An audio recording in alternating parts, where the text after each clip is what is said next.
The diagnostic evaluation of the kidney and urinary tract involves a comprehensive assessment to identify potential renal and urological disorders. Here's a summarized guide focusing on essential aspects for your internal medicine exam. Clinical features. 1. Changes in micturition, dysuria, pain or discomfort during urination, often indicating lower urinary tract infections. Anuria, urine output 50 millis per day, potentially due to shock or urinary tract obstruction.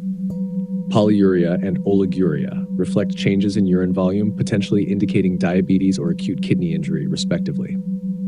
2. Changes in urine, hematuria, presence of blood in the urine, which may suggest conditions like glomerulonephritis, urolithiasis, or malignancies.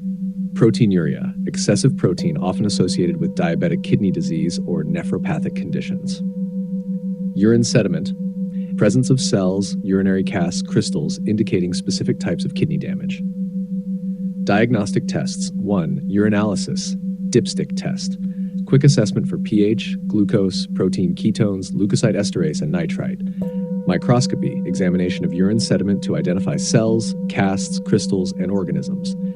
2. Renal function tests, serum creatinine and creatinine clearance, measures to evaluate the glomerular filtration rate, GFR. Blood urea nitrogen assesses renal excretion capabilities. Estimated GFR, eGFR, uses serum creatinine along with demographic data to estimate renal function. Imaging and further diagnostic evaluations. Ultrasound and CT, non-invasive imaging techniques to visualize kidney structure and detect abnormalities such as stones, cysts, or tumors. Renal biopsy, invasive but definitive diagnostic procedure to directly examine kidney tissue, essential for diagnosing certain types of glomerulonephritis or assessing transplant health. Common medications and management approaches. ACE inhibitors and ARBs for managing proteinuria and slowing progression of kidney damage. Diuretics, used to manage symptoms related to fluid overload. Erythropoietin-stimulating agents for treatment of anemia related to chronic kidney disease. High yield points. Differentiate hematuria. Microscopic assessment is crucial to distinguish between hematuria, hemoglobinuria, and myoglobinuria. Evaluate proteinuria. Important in diagnosing and monitoring nephrotic syndrome and guiding therapy. Understand urine output changes. Critical in diagnosing renal function status and guiding acute management, especially in emergency settings. This streamlined overview provides a foundation for recognizing, diagnosing, and managing kidney and urinary tract disorders, which is crucial for internal medicine practice and exams.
Diagnostic procedures in nephrology are crucial for accurately diagnosing and managing various kidney disorders.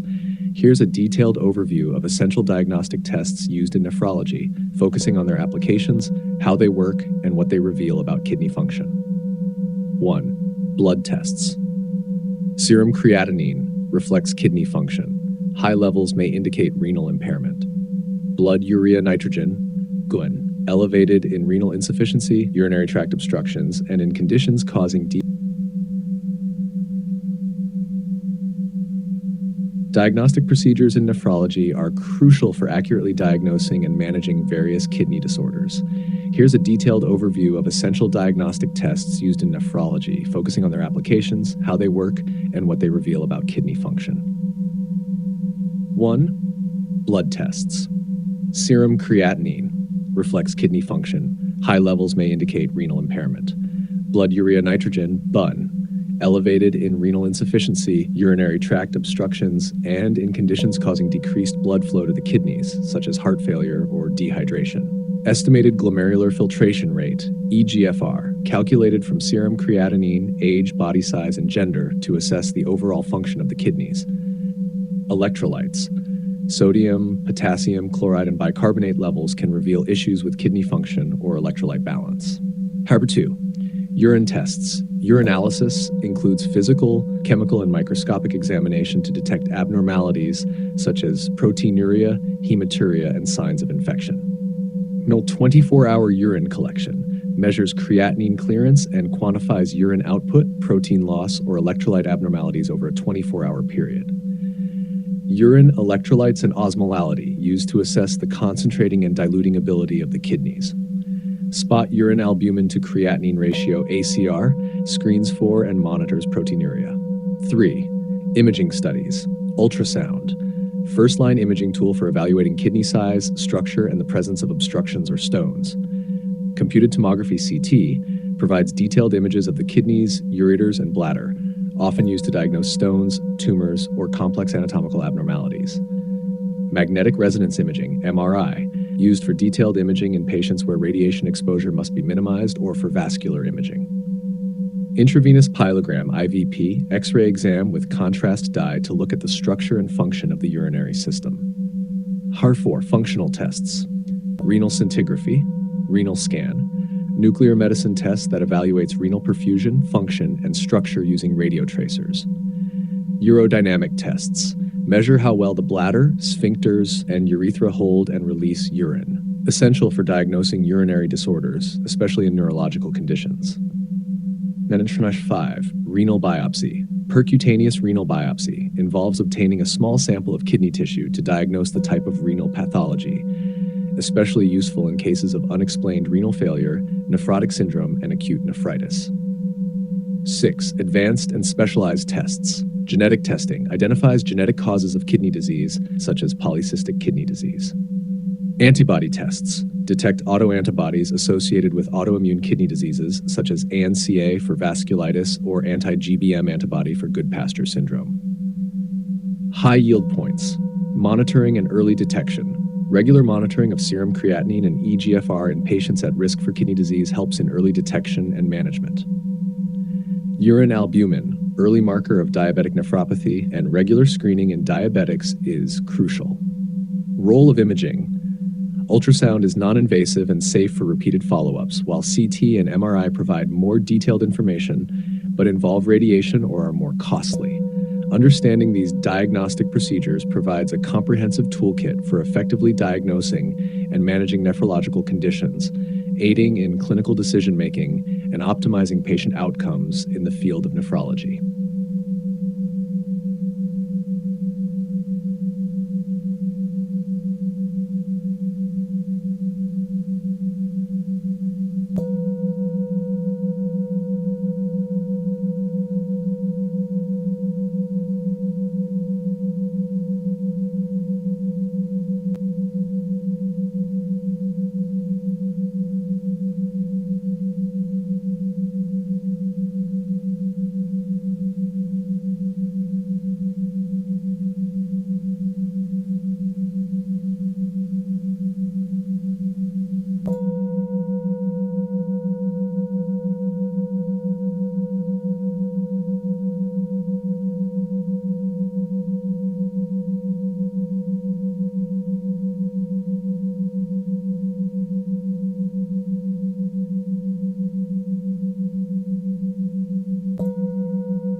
Urinalysis is a fundamental diagnostic tool in internal medicine, playing a pivotal role in the evaluation, diagnosis, and monitoring of various internal diseases. This simple test provides critical information about the kidneys and urinary tract, as well as systemic conditions that affect other organ systems. Here's an overview of its role in diagnosing and managing internal diseases. 1. Detection of renal and urinary tract disorders. Kidney function.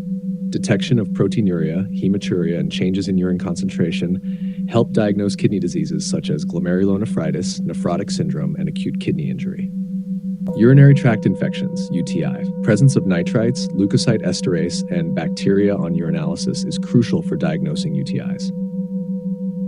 2. Monitoring chronic conditions. Diabetes mellitus.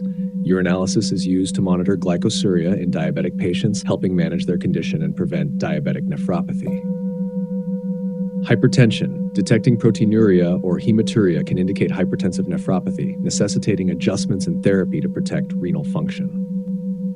3. Diagnosis of systemic diseases. Liver disease. The presence of bilirubin and urobilinogen can signal liver dysfunction or hemolysis, aiding in the diagnosis of conditions like hepatitis or cirrhosis. Systemic lupus erythematosus.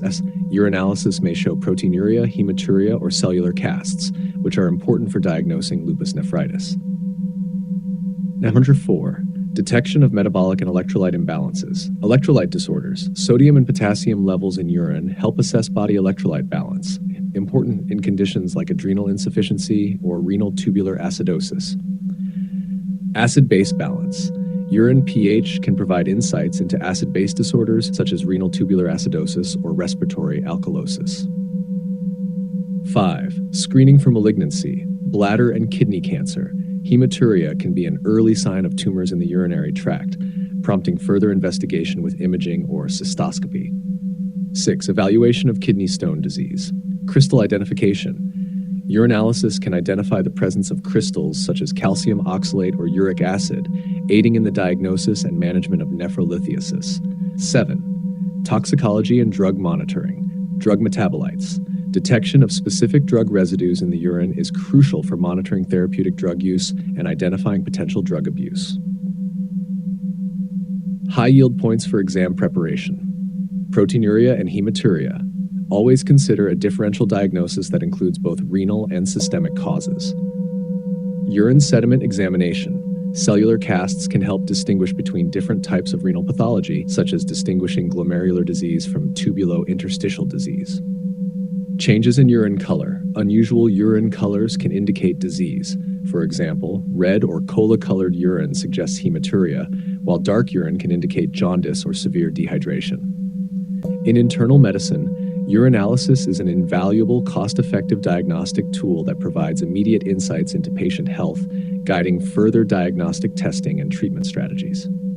Its broad diagnostic capacity makes it essential for routine medical assessments and specialized clinical investigations alike.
Systemic lupus erythematosus, SLE, summary for internal medicine exam.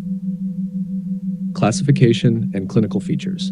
Autoimmune. SLE is a chronic autoimmune disease affecting multiple systems. Common features include arthritis, malarash, serositis, renal involvement, neurologic manifestations, hematologic abnormalities, and photosensitivity. Specific symptoms: fatigue, fever, joint pain, skin lesions, e.g. butterfly rash over cheeks, discoid rash, and potential involvement of kidneys, lupus nephritis, CNS, neuropsychiatric SLE, and cardiovascular systems. Diagnostic criteria: 2019 E. Euler ACR. Entry criteria: ANA titer Bridget 180.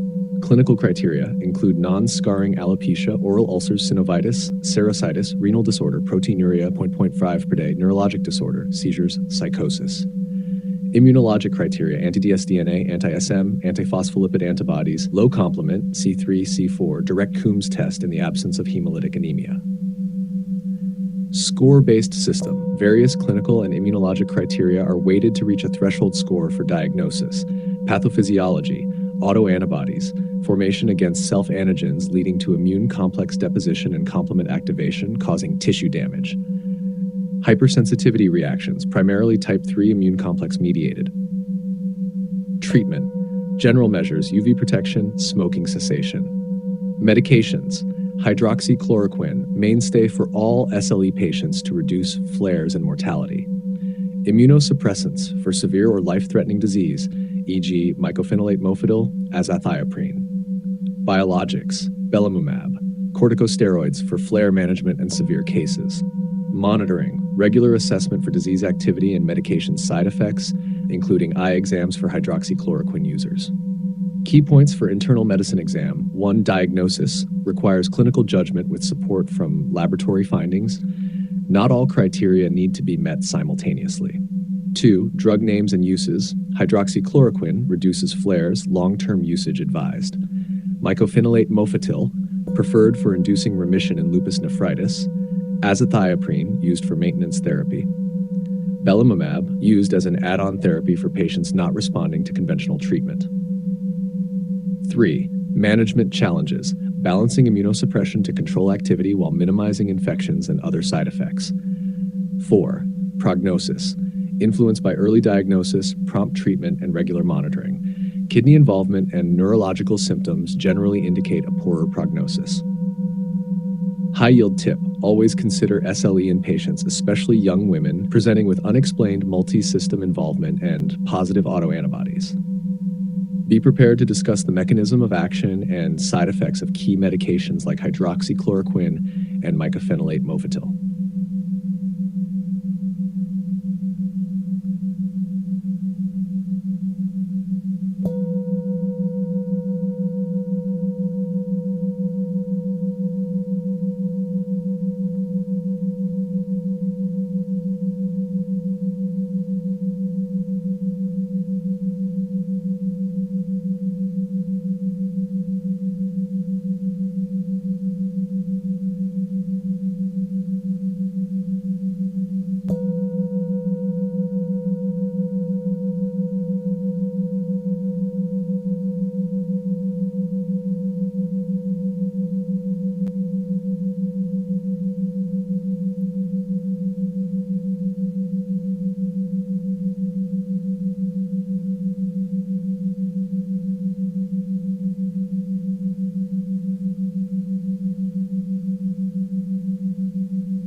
Diagnosis of systemic lupus erythematosus, SLE, is complex due to its heterogeneous nature and the wide range of symptoms and organ systems it can affect.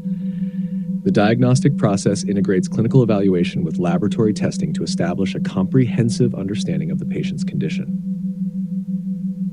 Clinical evaluation. Symptoms. SLE often presents with a variety of symptoms that can vary significantly from patient to patient. Common symptoms include fatigue, fever, joint pain and swelling, skin rashes, including the characteristic malar or butterfly rash, and photosensitivity. Medical history.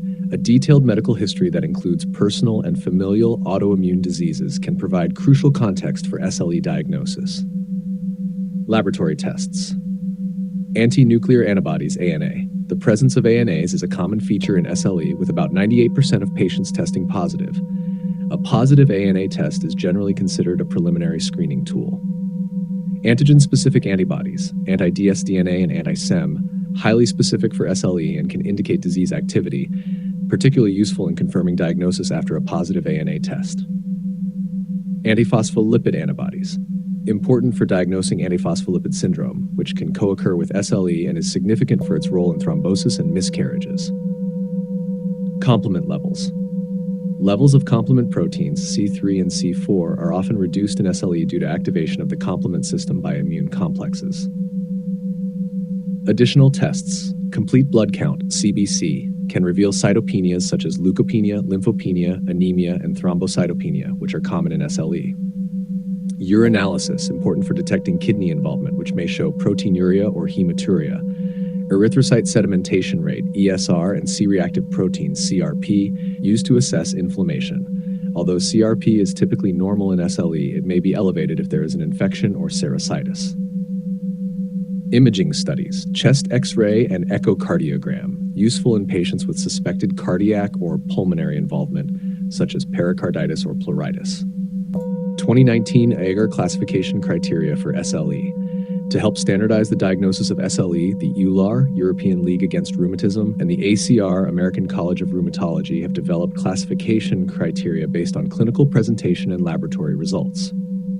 Entry criterion: ANA titer of 180 on HE2 cells or an equivalent positive test at least once. Additive scoring system. Points are assigned for various clinical manifestations and immunologic criteria such as hematologic disorders, neuropsychiatric manifestations, serositis, mucocutaneous signs, and positive specific antibodies. Threshold. A total score of 10 is indicative of SLE.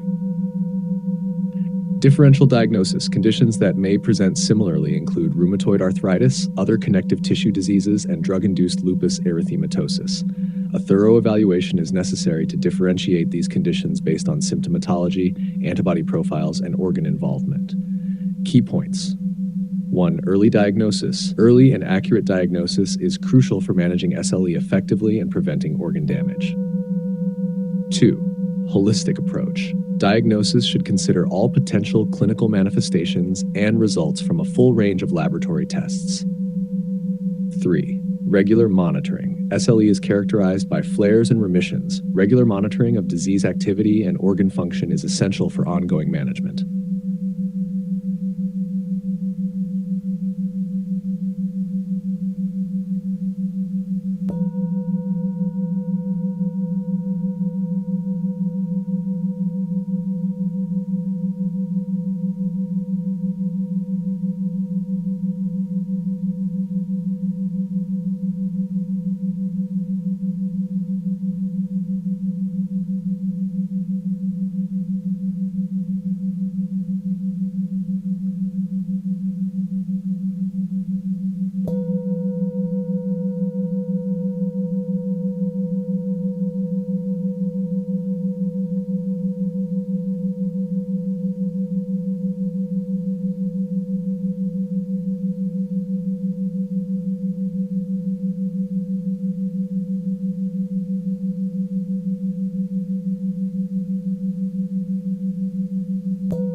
Summary of hematuria for internal medicine exam preparation. Definition. Hematuria, the presence of red blood cells, RBCs, in the urine, visible under a microscope or with the naked eye. Classification. 1. Macroscopic, gross hematuria, visible discoloration of urine, suggesting significant bleeding in the urinary tract. 2. Microscopic hematuria, RBCs detectable only under microscopy, no visible urine discoloration. Clinical features. Initial hematuria, blood at the start of urination, often indicating urethral origin. Terminal hematuria, blood at the end of urination, typically pointing to issues in the bladder or prostate. Total hematuria, blood throughout urination, suggesting renal or bladder origin. Common causes, glomerulonephritis, often associated with proteinuria and RBC casts. Non-glomerular causes, infections, UTIs, cystitis, stones, urolithiasis, malignancies, bladder, kidney, prostate cancer, physical trauma, medications, e.g. anticoagulants like warfarin or heparin, cyclophosphamide, other systemic conditions, e.g. sickle cell disease, coagulation disorders. Diagnostics. 1. Medical history and physical examination. Assess for associated symptoms, family history, and use of medications. 2. Urinalysis, dipstick test, screens for the presence of blood. Positive results require further microscopic evaluation to confirm RBCs and exclude false positives from myoglobin or hemoglobin. Microscopic examination determines if hematuria is glomerular, dysmorphic RBCs, RBC casts, or non-glomerular, isomorphic RBCs. 3. Urine culture, conducted if infection is suspected. 4. Imaging. Ultrasound or CT scans may be warranted to evaluate for stones, tumors, or other structural abnormalities in the urinary tract. 5. Cystoscopy. Recommended especially in cases of painless gross hematuria to rule out bladder cancer. Key points. Painless hematuria, high suspicion for malignancy, particularly in older adults. Exercise-induced hematuria. Consider in individuals with recent intense physical activity. Persistent isolated hematuria. Often warrants further evaluation for chronic kidney diseases like IgA nephropathy or thin basement membrane nephropathy. Management, directed by underlying cause, may involve addressing infections with antibiotics, managing stones, or treating any identified malignancies. Chronic or idiopathic cases may require regular monitoring and symptomatic management. High yield points for the exam. Always confirm hematuria with microscopic analysis of urine sediment after a positive dipstick test. Distinguish between glomerular and non-glomerular hematuria based on urine sediment findings. Dysmorphic RBCs and presence of RBC casts suggest a glomerular source. Consider a broad differential including benign and serious causes, with appropriate escalation of diagnostics to rule out malignancy in high-risk patients. This concise overview should help internal medicine residents and students prepare for questions related to hematuria on their exams, focusing on classification, diagnostics, and management based on the likely etiology.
The diagnosis of erythrocyturia, commonly known as hematuria, involves identifying red blood cells, RBCs, in the urine. This condition can signal various underlying issues ranging from benign to severe systemic diseases.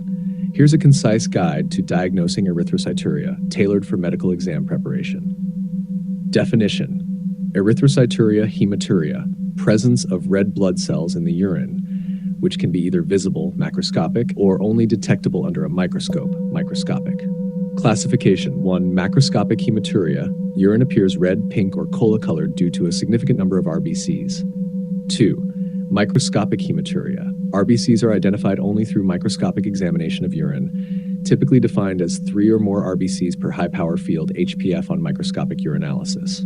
Diagnostic evaluation. 1. Clinical history. Assess for symptoms such as flank pain, dysuria, or changes in urinary frequency. Inquiry about recent infections, medication use, e.g. anticoagulants, NSAIDs, and any history of kidney stones, trauma, or rigorous exercise. 2. Physical examination. Check for signs of systemic disease, like hypertension or edema. Examine for abdominal or flank tenderness, which may indicate a renal or urinary tract origin. 3. Urinalysis. Dipstick test, first-line screening that detects the presence of blood. Microscopic examination confirms the number of RBCs per HPF and examines the shape of RBCs. Dysmorphic RBCs suggest a glomerular source. 4. Imaging studies, ultrasound, non-invasive and often the first imaging modality for kidney and bladder visualization. CT scan, more detailed, used to identify stones, tumors, or other structural abnormalities. 5. Cystoscopy, recommended for patients with painless hematuria, especially older adults, to evaluate the bladder and urethra directly. 6. Further testing. If initial findings suggest a glomerular disease, additional tests such as a renal biopsy or serological tests, e.g. ANA, ANK, may be indicated. For non-glomerular causes, additional targeted assessments like a prostate-specific antigen, PSA test, or specific cultures for suspected infections may be required. Differential diagnosis includes glomerular causes, glomerulonephritis, non-glomerular causes, UTIs, urolithiasis, malignancy, and other conditions such as myoglobinuria or hemoglobinuria, which can also cause red urine. Key considerations. Persistent hematuria, even if asymptomatic, should always be investigated to rule out serious underlying conditions. Distinguish between hematuria and other causes of discolored urine, e.g. food dyes, medications, to avoid misdiagnosis. Exam tips. Remember the importance of a systematic approach to diagnosis, starting from simple urinalysis and progressing to more invasive tests based on clinical suspicion. Always consider patient age, gender, and risk factors when forming a differential diagnosis and planning further investigations. This comprehensive approach ensures that all potential underlying causes of erythrocyturia are appropriately evaluated, crucial for both clinical practice and medical exam preparedness.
Proteinuria is a clinical condition marked by the presence of excess proteins in the urine, commonly a sign of kidney damage, but sometimes occurring in benign contexts.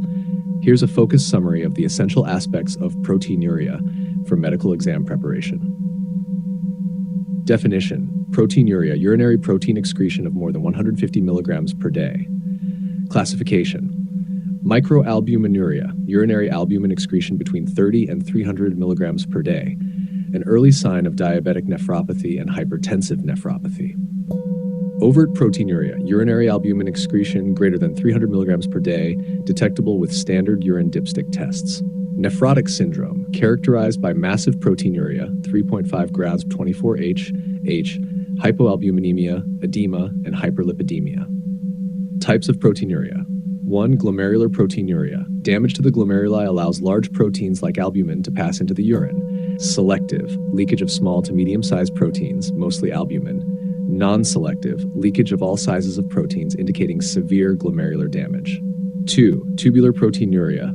Tubular damage leads to failure in reabsorbing low molecular weight proteins like beta-2 microglobulin. 3. Mixed proteinuria involves both glomerular and tubular damage. 4. Prerenal proteinuria. Increased levels of low molecular weight proteins exceed tubular reabsorption capacity, e.g. Bence-Jones protein in multiple myeloma. 5. Postrenal proteinuria originates from proteins produced or entering the urinary tract below the kidneys, often due to infections or inflammation. Diagnostics: urinalysis and urine dipstick, first-line tests for detecting proteinuria. Repeat testing to confirm persistent proteinuria. 24-hour urine collection or spot urine protein to creatinine ratio quantifies the exact amount of proteinuria. Urine sediment examination helps differentiate between glomerular presence of RBC casts and non-glomerular sources. Additional tests: electrophoresis for identifying specific proteins in cases of suspected multiple myeloma or tubulointerstitial diseases. Differential diagnosis. Benign proteinuria includes orthostatic, postural, and transient types which do not typically signify underlying disease.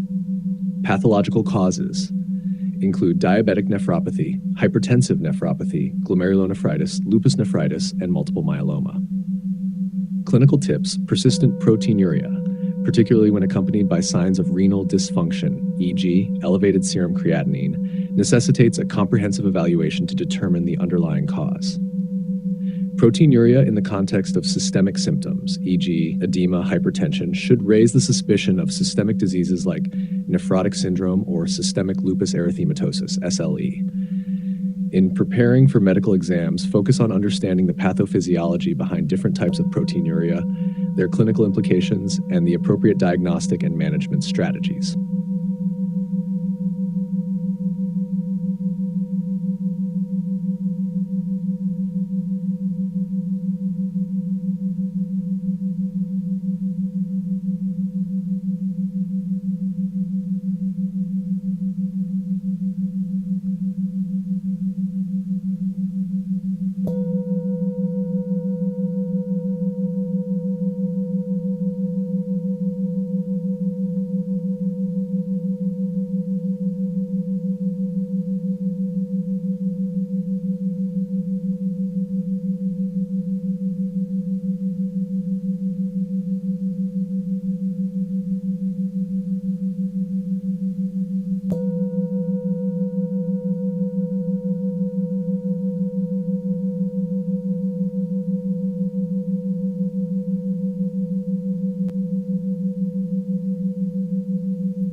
Diagnosing proteinuria involves several key steps and tests to quantify protein excretion and identify potential underlying kidney disease.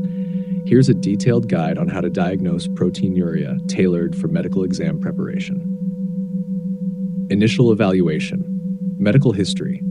Assess for conditions that can cause proteinuria, such as diabetes, hypertension, recent infections, or systemic diseases like lupus.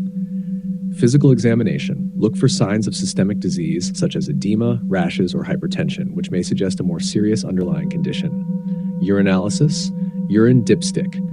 First-line screening tool, sensitive for albumin, but less so for other proteins. Positive results should be confirmed with more specific tests.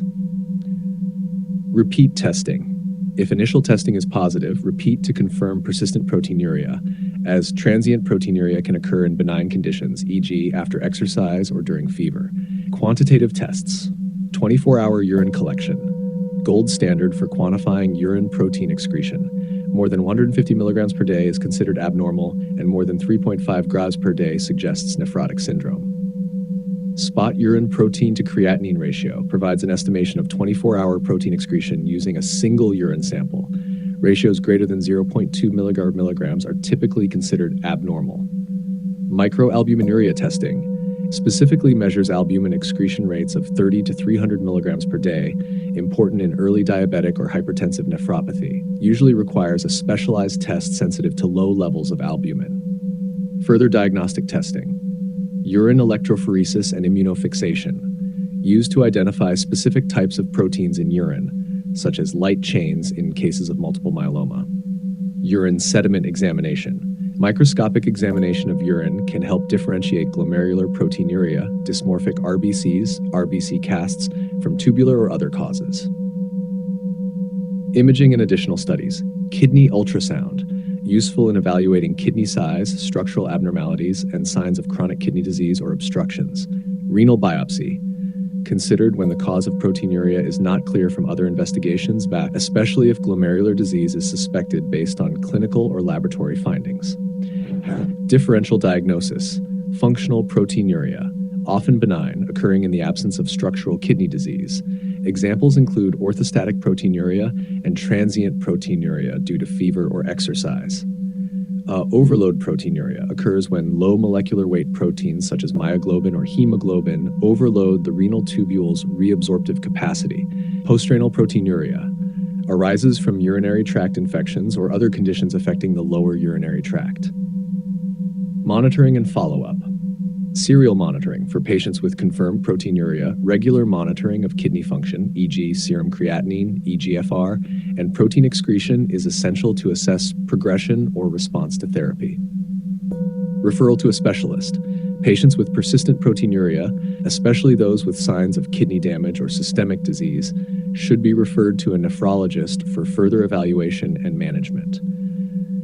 Understanding these steps and tests is crucial for diagnosing and managing proteinuria effectively, especially in preparing for medical licensing exams where clinical reasoning and knowledge of diagnostic pathways are tested.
Renal cell carcinoma, RCC, is the most common type of kidney cancer in adults, typically arising from the renal tubular epithelium.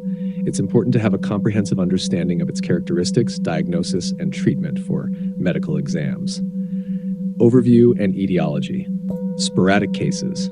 Most RCC cases occur sporadically, with changes often noted in the short arm of chromosome 3 affecting the VHL gene. Hereditary factors. About 4% of cases are hereditary, associated with conditions like von Hippel-Lindau syndrome, tuberous sclerosis, and Birt-Hogg-Dubé syndrome. Risk factors: smoking, obesity, hypertension, long-term exposure to certain chemicals, e.g. trichloroethylene.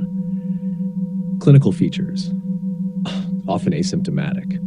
Advanced disease may present with the classic triad of flank pain, hematuria, and a palpable mass, although this is rare. More commonly, symptoms are related to paraneoplastic syndromes like hypercalcemia and hypertension. Diagnosis: imaging. RCC is frequently discovered incidentally during imaging for other reasons. Ultrasound, CT, and MRI are the primary modalities used for diagnosis. Staging. The TNM classification is used to stage RCC, with stages ranging from I, confined to the kidney, to IFE, beyond Gerota's fascia, or with distant metastases. Treatment: localized disease. Surgical resection, nephrectomy, is the primary treatment. Metastatic disease. Targeted therapies, e.g. VEGF inhibitors like sunitinib and sorafenib, mTOR inhibitors like temsirolimus, and immunotherapies, e.g. nivolumab, are used. Inoperable or advanced cases. Cytoreductive nephrectomy followed by systemic therapy may be considered. Prognosis. Localized RCC generally has a good prognosis with appropriate treatment. Advanced RCC. Prognosis depends on the stage at diagnosis and response to systemic treatment. The Motzer score is used to estimate prognosis in metastatic cases, assessing factors like performance status, hemoglobin level, and time from diagnosis to treatment. High-yield points for exams. Pathophysiology. Understanding genetic mutations such as those in the VHL gene and their implications in sporadic and hereditary RCC. Diagnosis. Emphasis on imaging studies, particularly the use of contrast-enhanced CT for detailed assessment of the renal mass and potential metastases. Drug names, familiarity with targeted therapy agents and their mechanisms, such as VEGF inhibitors and mTOR inhibitors, is crucial.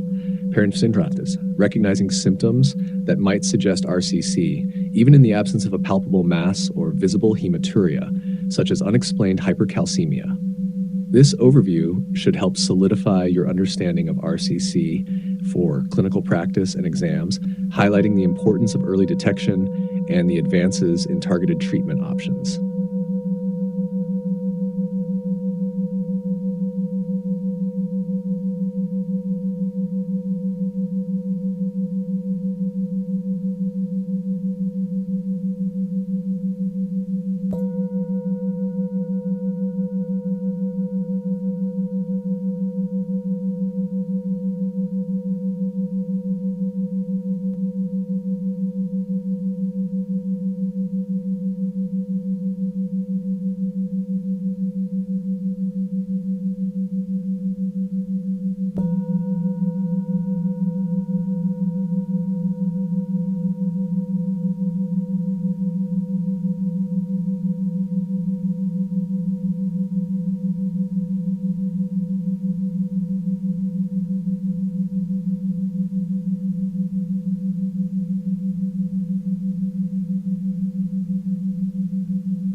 Diagnosis of renal cell carcinoma, RCC, imaging studies, ultrasound. First line for initial assessment, especially for identifying solid versus cystic masses. Computed tomography, CT, and magnetic resonance imaging, MRI, essential for detailed assessment, staging, and surgical planning. CT is typically preferred for its detailed visualization of the renal vasculature and surrounding structures.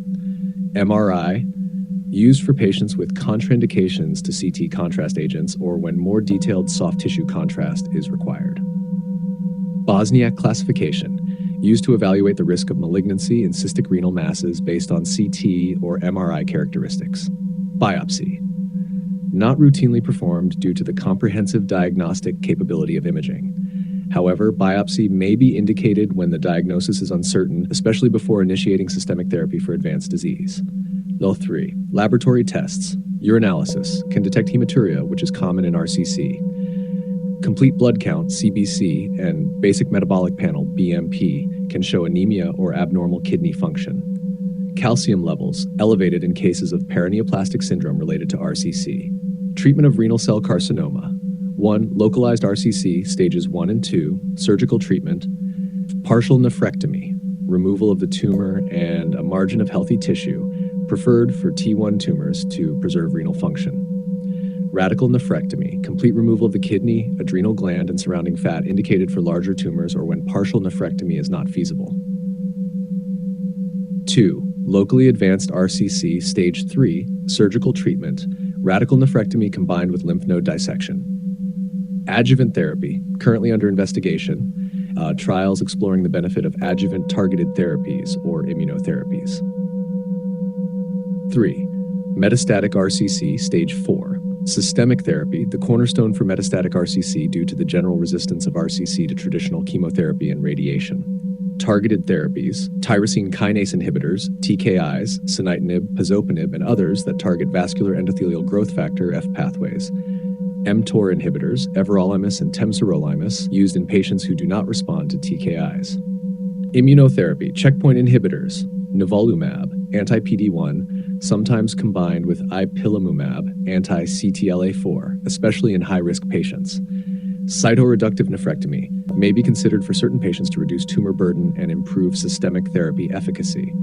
Metastasectomy or ablative techniques for patients with limited metastatic disease, potentially improving survival. 4. Follow-up and monitoring. Regular follow-up with imaging to monitor for recurrence in localized disease and assess response to therapy in advanced disease. High yield points for exam. Imaging is crucial for both diagnosis and staging of RCC, with CT scan being the most informative. Surgical resection remains the primary treatment for localized RCC. Targeted therapies and immunotherapies are the mainstay for metastatic RCC due to the tumor's resistance to conventional chemotherapy and radiation. Understanding the staging and appropriate treatment strategy for each stage is essential for optimal management of RCC.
Summary of pyelonephritis for internal medicine exam. Etiology and risk factors. Etiology, primarily caused by an ascending bacterial infection from the bladder, with Escherichia coli being the most common pathogen. Less commonly, it can result from hematogenous spread.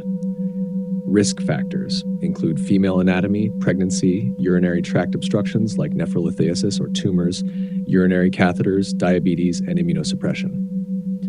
Classification. Uncomplicated pyelonephritis occurs in otherwise healthy, non-pregnant women without anatomical abnormalities or renal dysfunction. Complicated pyelonephritis associated with structural or functional urinary tract abnormalities, recent urinary instrumentation, male sex, diabetes, immunosuppression, or pregnancy. Clinical features. Classic triad, rare, flank pain, fever, and hematuria. Common symptoms: fever, chills, costovertebral angle tenderness, dysuria, urinary frequency, and urgency. Can also present with nausea, vomiting, and malaise. Diagnostics: urinalysis, pyuria, WBCs in urine, bacteriuria, and often hematuria. WBC casts may be present, which are highly indicative of pyelonephritis. Urine culture: mandatory to identify causative organisms and their antibiotic sensitivities. Blood cultures: recommended in cases of suspected sepsis or complicated pyelonephritis. Imaging: not routinely required in uncomplicated cases. Considered in complicated cases, persistent symptoms or diagnostic uncertainty. CT abdomen and pelvis is preferred for detailed assessment. Treatment: antibiotics, uncomplicated pyelonephritis, oral fluoroquinolones, e.g. ciprofloxacin or levofloxacin, for 5 to 7 days are commonly used. Alternatives include trimethoprim sulfamethoxazole or a beta-lactam antibiotic if the pathogen is known to be susceptible. Complicated pyelonephritis requires initial parenteral therapy with agents such as ceftriaxone, piperacillin, tazobactam, or an aminoglycoside, followed by a transition to oral therapy based on culture results. Supportive care: adequate hydration and pain management. Complications: potential for renal scarring, recurrent infections, sepsis, renal abscess, and rarely chronic kidney disease if not adequately treated. Special considerations: pregnancy. Pyelonephritis is a common complication and requires hospital admission and parenteral antibiotics due to the high risk of serious outcomes. Pediatric considerations: focus on anatomical anomalies and vesicorenal reflux as underlying causes. High yield points for exam: always perform urine culture before initiating antibiotic therapy. Consider imaging in complicated cases or if treatment fails to improve symptoms within 48 to 72 hours. Know the first-line antibiotics and when to escalate to more broad-spectrum coverage. Recognize the signs of sepsis in pyelonephritis, which may necessitate more aggressive management. This overview combines the classification, diagnostic approach, treatment protocols, and special considerations necessary for handling cases of pyelonephritis effectively in a clinical setting, particularly tailored for exam preparation.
Summary of pyelonephritis for internal medicine exam.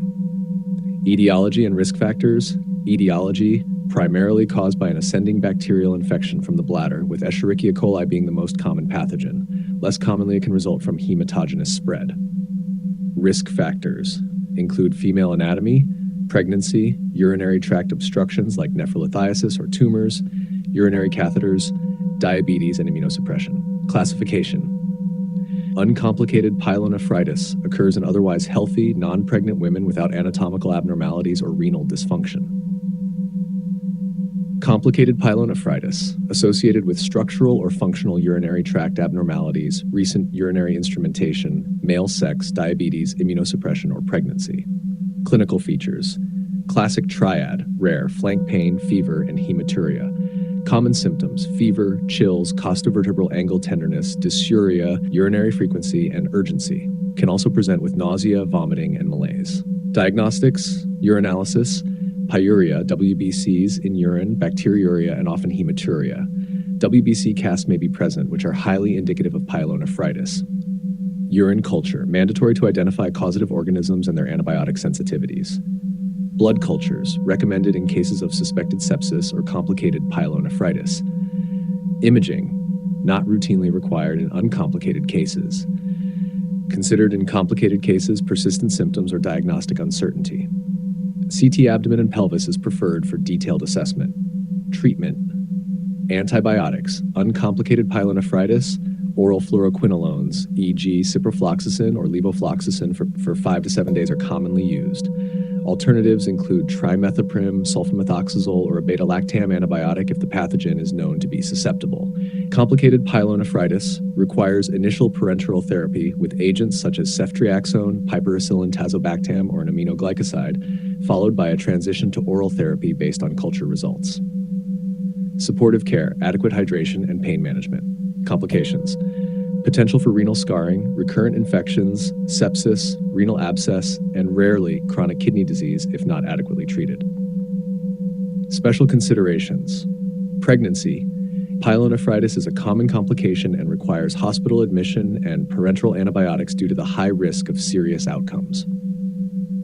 Pediatric considerations: focus on anatomical anomalies and vesicorenal reflux as underlying causes. High yield points for exam: always perform urine culture before initiating antibiotic therapy. Consider imaging in complicated cases or if treatment fails to improve symptoms within 48 to 72 hours. Know the first-line antibiotics and when to escalate to more broad-spectrum coverage. Recognize the signs of sepsis in pyelonephritis, which may necessitate more aggressive management. This overview combines the classification diagnostic approach, treatment protocols, and special considerations necessary for handling cases of pyelonephritis effectively in a clinical setting, particularly tailored for exam preparation.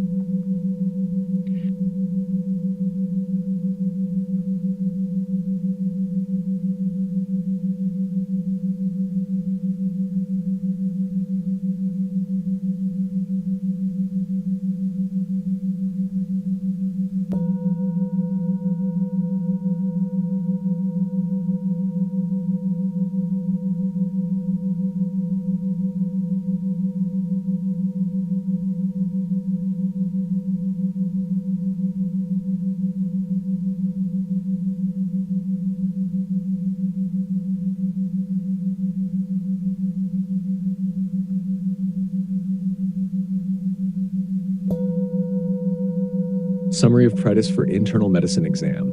Etiology and risk factors. Etiology, primarily caused by an ascending bacterial infection from the bladder, with Escherichia coli being the most common pathogen. Less commonly, it can result from hematogenous spread. Risk factors include female anatomy, pregnancy, urinary tract obstructions like nephrolithiasis or tumors, urinary catheters, diabetes, and immunosuppression. Classification: uncomplicated pyelonephritis occurs in otherwise healthy, non-pregnant women without anatomical abnormalities or renal dysfunction. Complicated pyelonephritis associated with structural or functional urinary tract abnormalities, recent urinary instrumentation, male sex, diabetes, immunosuppression, or pregnancy. Clinical features: classic triad, rare, flank pain, fever, and hematuria. Common symptoms: fever, chills, costovertebral angle tenderness, dysuria, urinary frequency, and urgency. Can also present with nausea, vomiting, and malaise. Diagnostics: urinalysis, pyuria, WBCs in urine, bacteriuria, and often hematuria. WBC casts may be present, which are highly indicative of pyelonephritis. Urine culture, mandatory to identify causative organisms and their antibiotic sensitivities. Blood cultures, recommended in cases of suspected sepsis or complicated pyelonephritis. Imaging, not routinely required in uncomplicated cases. Considered in complicated cases, persistent symptoms or diagnostic uncertainty. CT abdomen and pelvis is preferred for detailed assessment. Treatment: antibiotics, uncomplicated pyelonephritis, oral fluoroquinolones, e.g. ciprofloxacin or levofloxacin, for 5 to 7 days are commonly used. Alternatives include trimethoprim sulfamethoxazole or a beta-lactam antibiotic if the pathogen is known to be susceptible. Complicated pyelonephritis requires initial parenteral therapy with agents such as ceftriaxone, piperacillin tazobactam, or an aminoglycoside, followed by a transition to oral therapy based on culture results. Supportive care: adequate hydration and pain management. Complications: potential for renal scarring, recurrent infections, sepsis, renal abscess, and rarely chronic kidney disease if not adequately treated. Special considerations: pregnancy. Pyelonephritis is a common complication and requires hospital admission and parenteral antibiotics due to the high risk of serious outcomes. Pediatric considerations: focus on anatomical anomalies and vesicoureteral reflux as underlying causes. High yield points for exam. Always perform urine culture before initiating antibiotic therapy.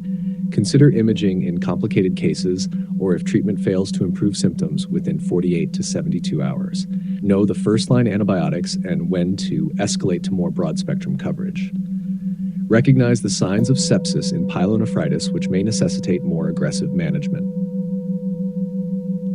This overview combines the classification, diagnostic approach, treatment protocols, and special considerations necessary for handling cases of pyelonephritis effectively in a clinical setting, particularly tailored for exam preparation.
Summary of hyperkalemia for internal medicine exam. Definition: hyperkalemia, serum potassium level 5 mg/L. Acute hyperkalemia, rapid increase in serum potassium, not previously chronic. Chronic hyperkalemia, recurrent or persistent high potassium requiring ongoing management. Etiology: decreased renal excretion, most common cause seen in acute and chronic kidney diseases. Medication-induced includes potassium-sparing diuretics, ACE inhibitors, angiotensin receptor blockers, NSAIDs, and certain antibiotics.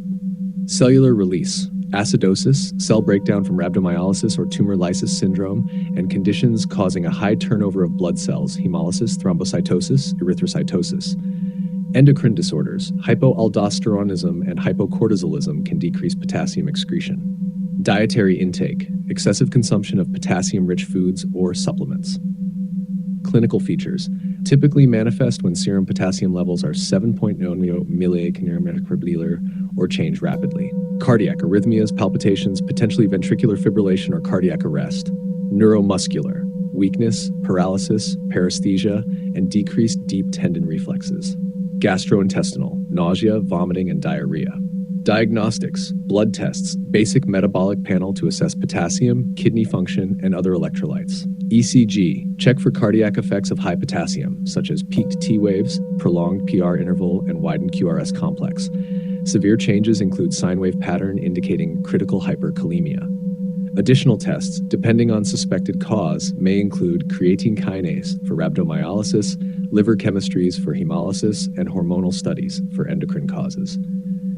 Treatment: emergency management, immediate treatment with IV calcium gluconate to stabilize cardiac membranes, followed by agents to shift potassium intracellularly, e.g. insulin with glucose, nebulized albuterol.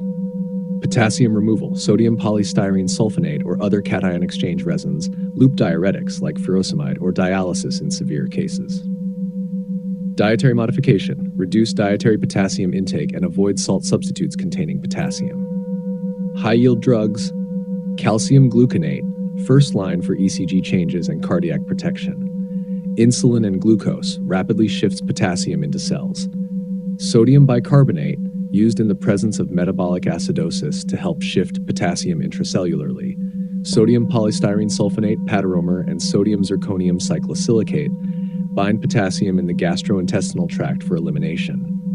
Loop diuretics increase potassium excretion via the kidneys, useful in patients with adequate urine output. Key points for exam. Recognize ECG changes associated with hyperkalemia and understand the implications for urgent treatment. Know the common causes and treatments of hyperkalemia, especially the role of medications both as causative agents and as treatments. Be prepared to manage both the acute presentation and the chronic management, including dietary advice and medication adjustment to prevent recurrence.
Diagnosis of hyperkalemia.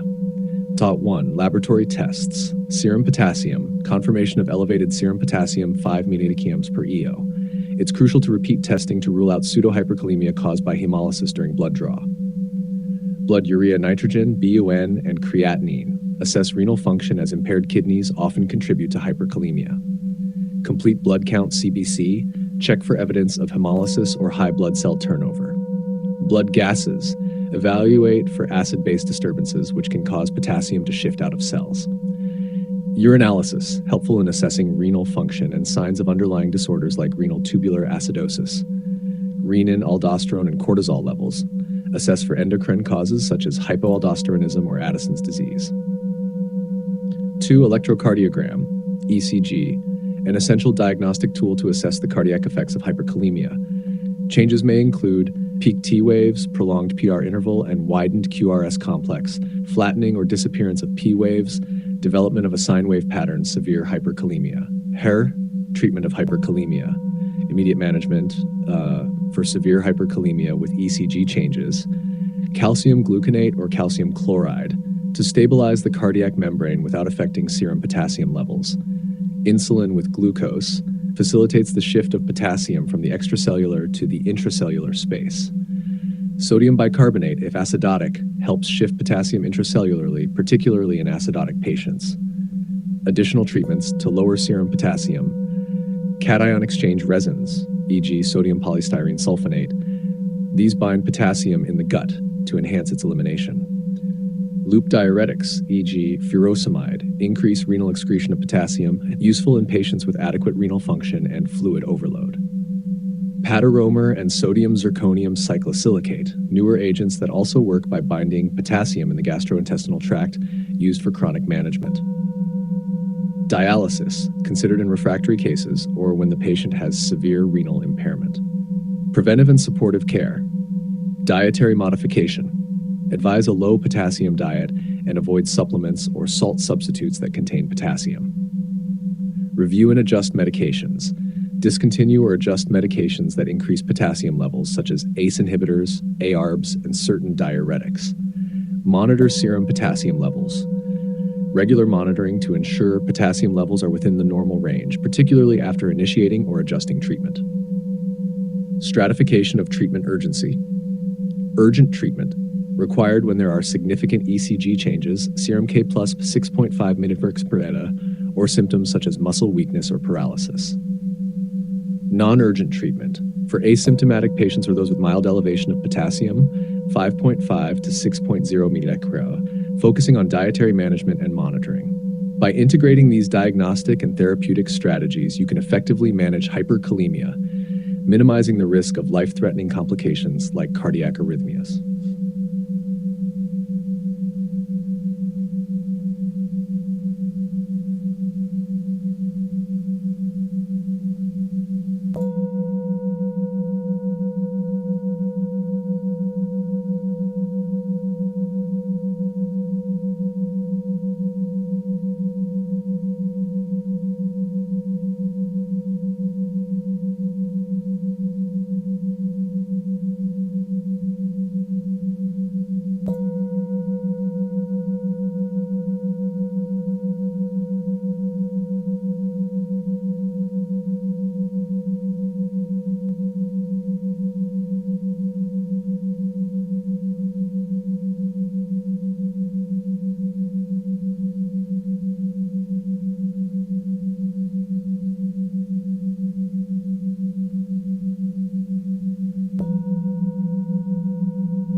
Hypercalcemia, diagnosis and treatment. Diagnosis of hypercalcemia. Confirm 1. Confirming hypercalcemia, serum calcium measurement. Confirm with total serum calcium 10.5 milligrams per del or ionized calcium 5.25 milligrams per deciliter. Corrected calcium calculation. Adjust for albumin levels to rule out factitious hypercalcemia. 2. Initial evaluations. Serum parathyroid hormone, PTH. Differentiates PTH-mediated causes, e.g., primary hyperparathyroidism, from non-PTH-mediated causes, e.g., malignancy. Electrolyte panel. Check renal function, creatinine, BUN, and other electrolytes, phosphorus, magnesium. ECG. Identify potential cardiac complications from high calcium levels. Blood and urine tests. Complete blood count, CBC, to check for signs of malignancy or infection. Urine calcium, to help distinguish between primary hyperparathyroidism and familial hypocalciuric hypercalcemia. 3. Advanced testing, vitamin D levels, 25-OHD and 125-OH2D. Assess vitamin D-related causes. Imaging, X-rays or bone scans for suspected cancer or granulomatous disease. PTH-related protein, PTHrP, often elevated in malignancy-associated hypercalcemia. Treatment of hypercalcemia. 1. Emergency management for severe or symptomatic hypercalcemia, intravenous fluids, rapid hydration with isotonic saline to enhance calcium excretion, calcitonin for rapid short-term reduction of serum calcium. Bisphosphonates, e.g. zoledronic acid, pamidronate, inhibit osteoclast-mediated bone resorption, effective for long-term control. Glucocorticoids, useful in vitamin D-mediated hypercalcemia, e.g. sarcoidosis and some cancers. 2. Chronic management. Oral hydration and diuretics. Maintain adequate fluid intake. Loop diuretics may be used cautiously to increase calcium excretion. Dietary restrictions. Limit dietary calcium and avoid vitamin D excess. Medications adjustments. Review and possibly discontinue or adjust medications contributing to hypercalcemia, such as thiazide diuretics or calcium supplements. 3. Specific treatments based on underlying causes. Primary hyperparathyroidism, surgical removal of the parathyroid glands, or use of calcimimetics like cinacalcet in inoperable cases. Malignancy-related hypercalcemia, address the underlying cancer, denosumab for patients resistant to bisphosphonates. Renal failure, dialysis may be required if other treatments are ineffective, especially in end-stage renal disease. High-yield points for exams, ECG changes, shortened QT interval, bradycardia, arrhythmias. Common signs and symptoms: stones, bones, abdominal groans, and psychiatric overtones.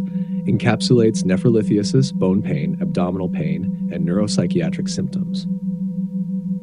Medications to know: bisphosphonates, first line, calcitonin, rapid reduction, and cinacalcet for hyperparathyroidism.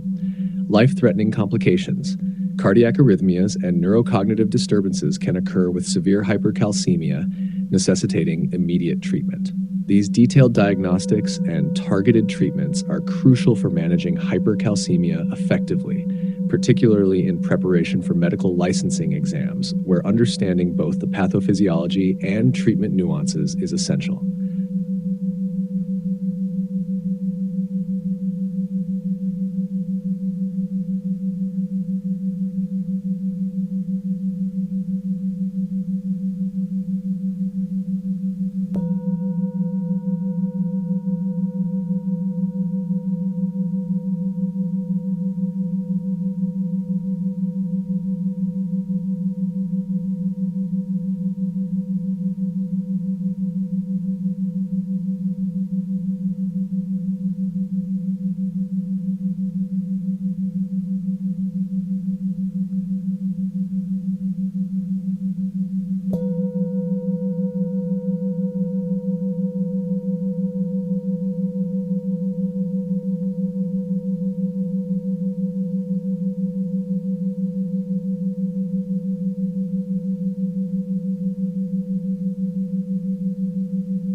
Hypercalcemia, diagnosis and treatment overview. Diagnosis of hypercalcemia, confirming hypercalcemia, serum calcium measurement, confirm hypercalcemia with total serum calcium levels 10.5 milligrams per deciliter or ionized calcium 5.25 milligrams per deciliter. Corrected calcium, adjust for albumin levels using the formula. Corrected Ca equals measured Ca plus 0.84 minus serum albumin.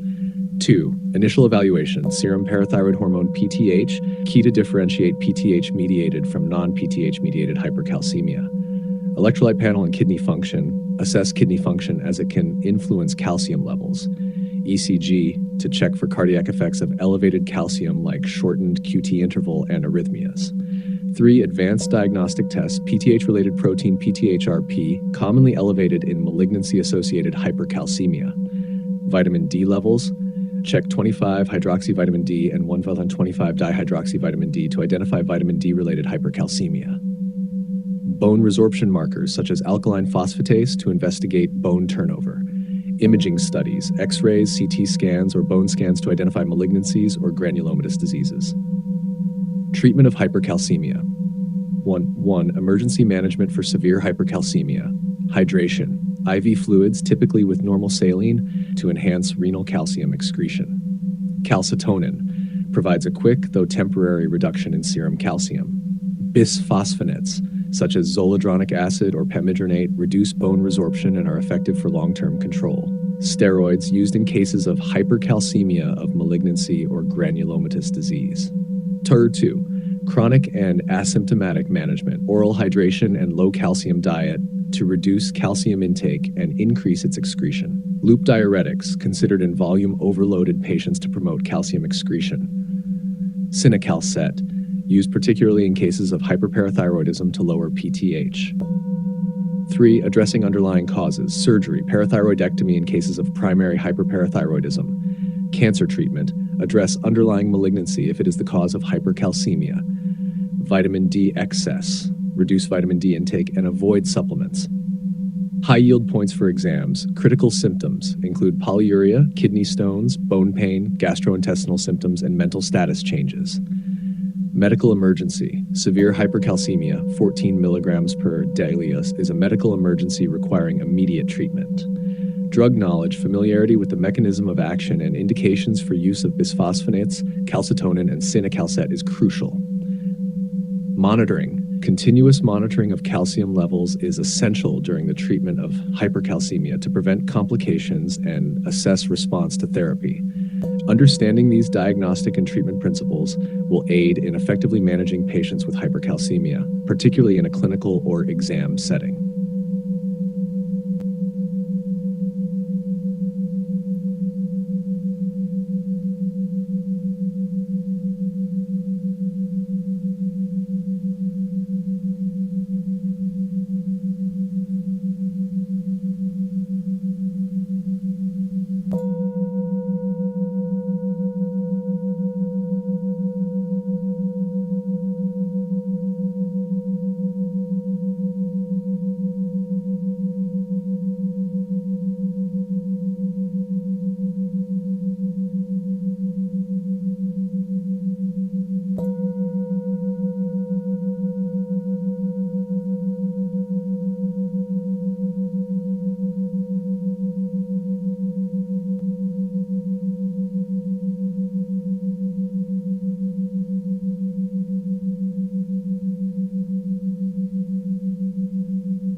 Hepatorenal syndrome, HRS, diagnosis and treatment overview. Diagnosis of hepatorenal syndrome. 1. Understanding HRS. Definition. HRS is a specific type of kidney failure occurring in patients with advanced liver disease, particularly cirrhosis and significant ascites, without any primary kidney pathology. Types. Divided into HRS kidney injury, HRS-AKI, and HRS non-acute kidney injury, HRS-NAK. 2. Diagnostic criteria, presence of cirrhosis and ascites, fundamental prerequisites, exclusion of other causes, such as shock, hypovolemia, nephrotoxic drug exposure, and structural kidney disease. Serum creatinine levels, increased by 0.3 milligrams per deciliter within 48 hours, or 1.5 times the baseline that is known or presumed to have occurred within the prior 7 days. Lack of response to fluid resuscitation. No improvement in renal function after at least 48 hours of diuretic withdrawal and volume expansion with albumin. N3. Supporting diagnostics, urine tests, urinalysis, urine sediment, and fractional excretion of sodium to rule out other renal disorders. Imaging, abdominal ultrasound to exclude obstructive causes of renal dysfunction. Treatment of hepatorenal syndrome. 1. Pharmacological treatment. Vasoconstrictors plus albumin. The combination of a vasoconstrictor, such as terlipressin or norepinephrine, and albumin is preferred to improve renal perfusion and function. Alternatives. Use of midodrine and octreotide can be considered if first-line agents are not available or contraindicated. 2. Supportive care. Fluid management. Careful fluid management is crucial to avoid precipitating factors such as volume overload while providing enough volume to support renal perfusion. Avoidance of nephrotoxic agents. Ensuring no exposure to additional renal insults is critical. 3. Advanced interventions. Dialysis. In cases of significant kidney injury where pharmacological therapy is insufficient, temporary renal replacement therapy may be necessary. Liver transplant. The only definitive treatment for resolving HRS by addressing the underlying liver disease. 4. Monitoring and follow-up. Regular monitoring, frequent monitoring of renal function and electrolytes is essential during the treatment of HRS. Adjustments in therapy based on response to treatment and progression of liver and renal disease. High-yield points for exams. Etiology. Cirrhosis with portal hypertension leading to splanchnic vasodilation and subsequent renal vasoconstriction. Management essentials. Vasoconstrictors and albumin are first-line treatments. Liver transplantation is the definitive cure. Prognosis. HRS typically indicates a poor prognosis due to underlying advanced liver disease, underscoring the urgency of treatment and potential consideration for liver transplantation.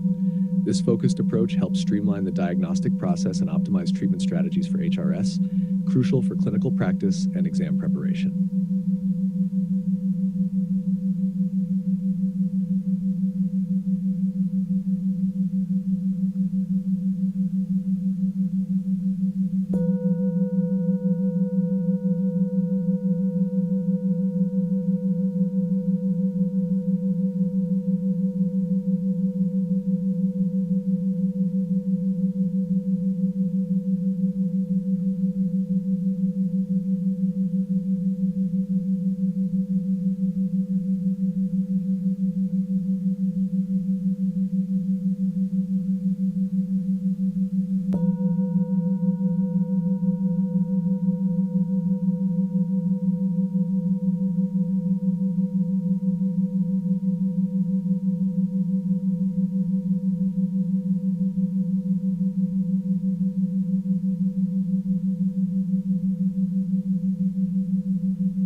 Hepatorenal syndrome, HRS, is a severe complication of advanced liver disease, particularly cirrhosis, characterized by acute renal failure.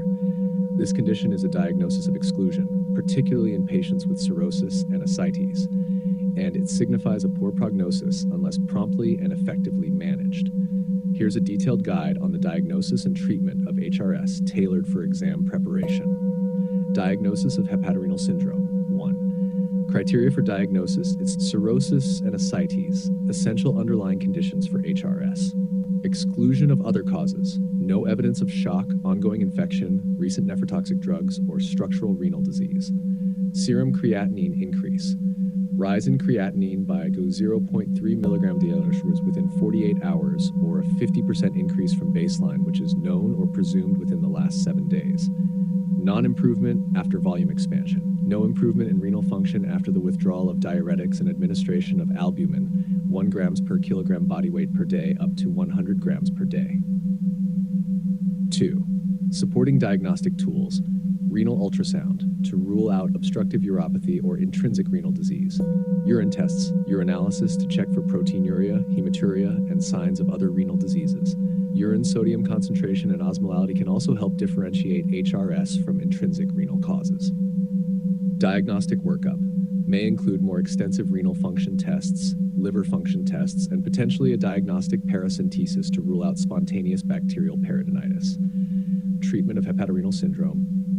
1. General management, fluid management, careful administration of fluids to manage volume status without exacerbating ascites or pulmonary edema, avoidance of potential renal insults, immediate cessation of potential nephrotoxins, including NSAIDs, aminoglycosides, and ACE inhibitors. 2. Pharmacologic therapy, vasoconstrictors. Terlipressin is the vasoconstrictor of choice in many regions, particularly effective in improving renal function in HRS. Norepinephrine may be used as an alternative, especially in regions where terlipressin is unavailable. Albumin, used alongside vasoconstrictors to expand plasma volume and improve renal perfusion. 3. Advanced therapies, transjugular intrahepatic portosystemic shunts, may be considered in certain cases, although its use in HRS is controversial. Renal replacement therapy, temporary measure for severe cases or as a bridge to liver transplantation. Liver transplantation, definitive treatment for HRS. Patients with HRS are often prioritized for transplantation due to the poor prognosis associated with the syndrome. 4. Monitoring and follow-up. Regular monitoring of renal and liver function tests is crucial. Continuous assessment of fluid status and responsiveness to therapy. High yield points for exams. Etiology. Focus on the pathophysiological link between cirrhosis-induced splanchnic vasodilation and subsequent renal vasoconstriction.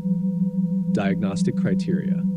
Emphasize the importance of excluding other causes of renal failure. First-line treatment.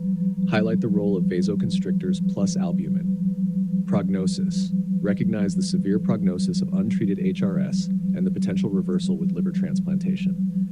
Understanding the pathophysiology, prompt diagnosis, and appropriate management of HRS are crucial for improving outcomes in these patients, especially given the context of potential liver transplantation.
Glomerular diseases encompass a variety of conditions that affect the tiny filtering units of the kidney called glomeruli. These conditions can present primarily as nephritic syndrome, nephrotic syndrome, or a mix of both, depending on the extent and type of glomerular damage. Here's a focused summary tailored for your internal medicine exam preparation. Classification of glomerular diseases. Nephritic syndrome, characterized by hematuria, RBC casts, mild to moderate proteinuria less than 3.5 grams per day, although can reach nephrotic range, oliguria, hypertension, and azotemia. Nephrotic syndrome, marked by severe proteinuria, greater than 3.5 grams per day, hypoalbuminemia, severe edema, hyperlipidemia, and an increased risk of thromboembolism and infections. Mixed nephrotic syndrome presents with features of both syndromes, often seen in conditions like membranoproliferative glomerulonephritis or lupus nephritis. Common clinical manifestations: nephritic syndrome, hypertension, oliguria, edema, and urinary findings of RBC casts and acanthocytes. Nephrotic syndrome, massive proteinuria, severe edema, frothy urine due to fatty casts, and complications such as hyperlipidemia and increased risk of thromboembolic events. Pathophysiology: damage primarily involves the glomerular filtration barrier, which includes the endothelium, glomerular basement membrane, GBM, and podocytes. Inflammatory processes or direct damage to these structures leads to proteinuria and/or hematuria. Diagnostic approach: initial tests, serum creatinine, urine analysis, proteinuria, hematuria, casts, and blood pressure measurement. Confirmatory tests: kidney biopsy for definitive diagnosis and classification of the glomerular disease. Additional studies: serum complement levels, ANA, anti-GBM antibodies, depending on clinical suspicion of specific glomerular diseases. Treatment strategies: general management, control of blood pressure, ACE inhibitors or ARBs are preferred due to their protective effect on the glomeruli, edema management with diuretics, dietary protein, and salt restriction. Specific therapies: corticosteroids and immunosuppressants, used in diseases like lupus nephritis, minimal change disease, and focal segmental glomerulosclerosis. Cytotoxic agents: for severe or resistant cases, drugs like cyclophosphamide may be employed. Plasmapheresis, in cases like Goodpasture syndrome or rapidly progressive glomerulonephritis due to anti-GBM disease. High yield points: ACE inhibitors, ARBs, key drugs for managing proteinuria and slowing the progression of nephritic and nephrotic syndromes. Biopsy, essential for diagnosis and guiding therapy, particularly in nephrotic syndrome, where the underlying pathology can vary widely. Proteinuria, both a diagnostic marker and a target for therapy. Its reduction is often associated with improved renal outcomes. Understanding these aspects of glomerular diseases will help you effectively diagnose and manage these conditions, which is crucial given their potential to progress to chronic kidney disease or acute kidney injury.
Nephritic syndrome is an inflammatory kidney disorder primarily characterized by glomerular inflammation that leads to several specific clinical and laboratory findings.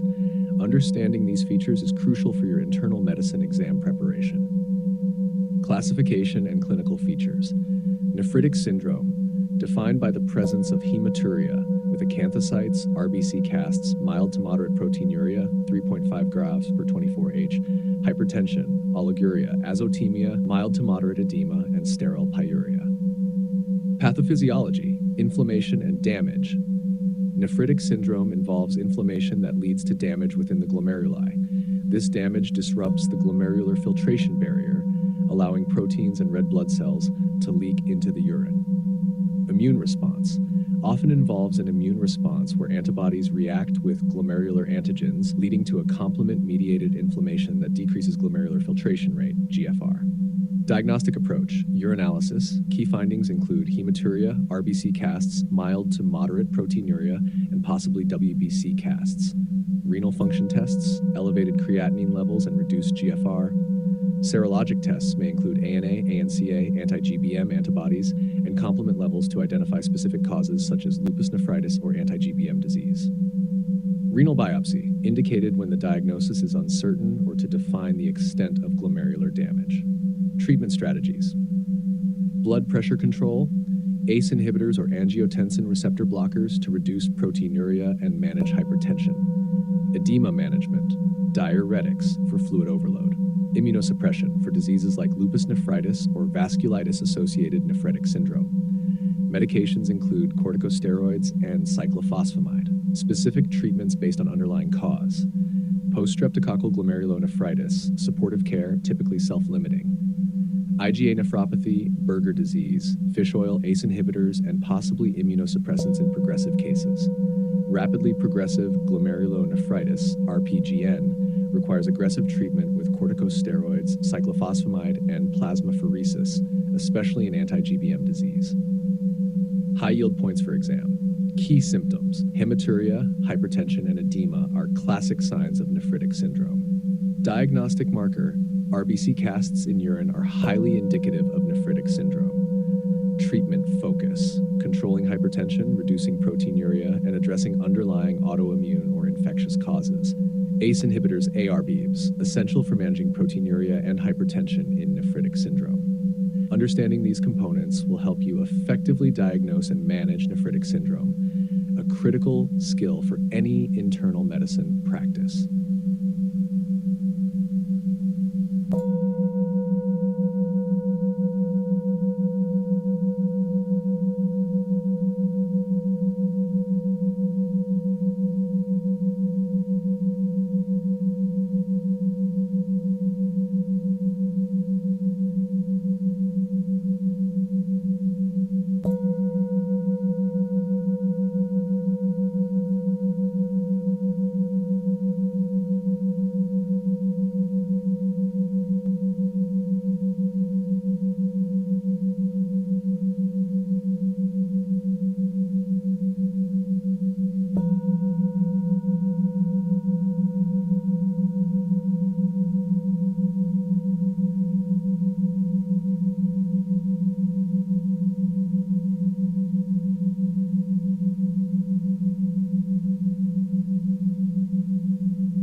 Rapidly progressive glomerulonephritis, RPGN, is a severe form of glomerulonephritis marked by a rapid decline in renal function, typically leading to renal failure within weeks to months if not aggressively treated.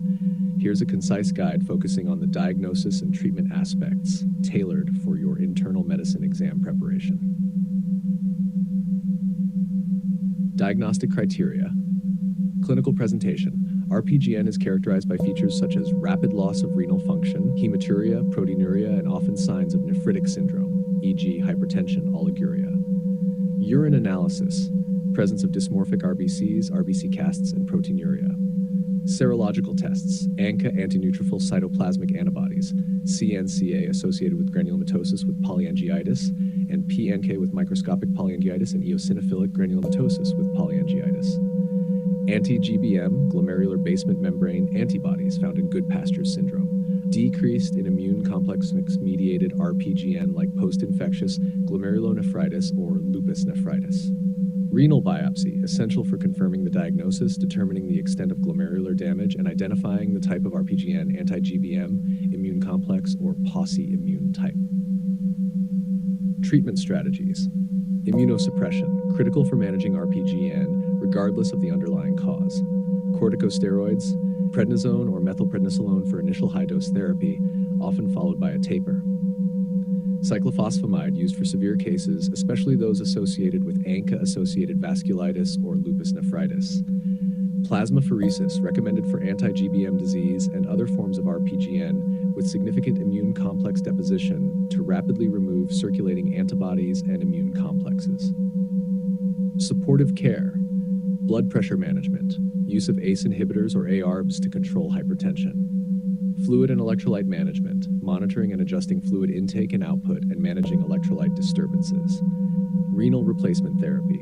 Dialysis may be required temporarily or permanently depending on the recovery of renal function. High yield points for exam.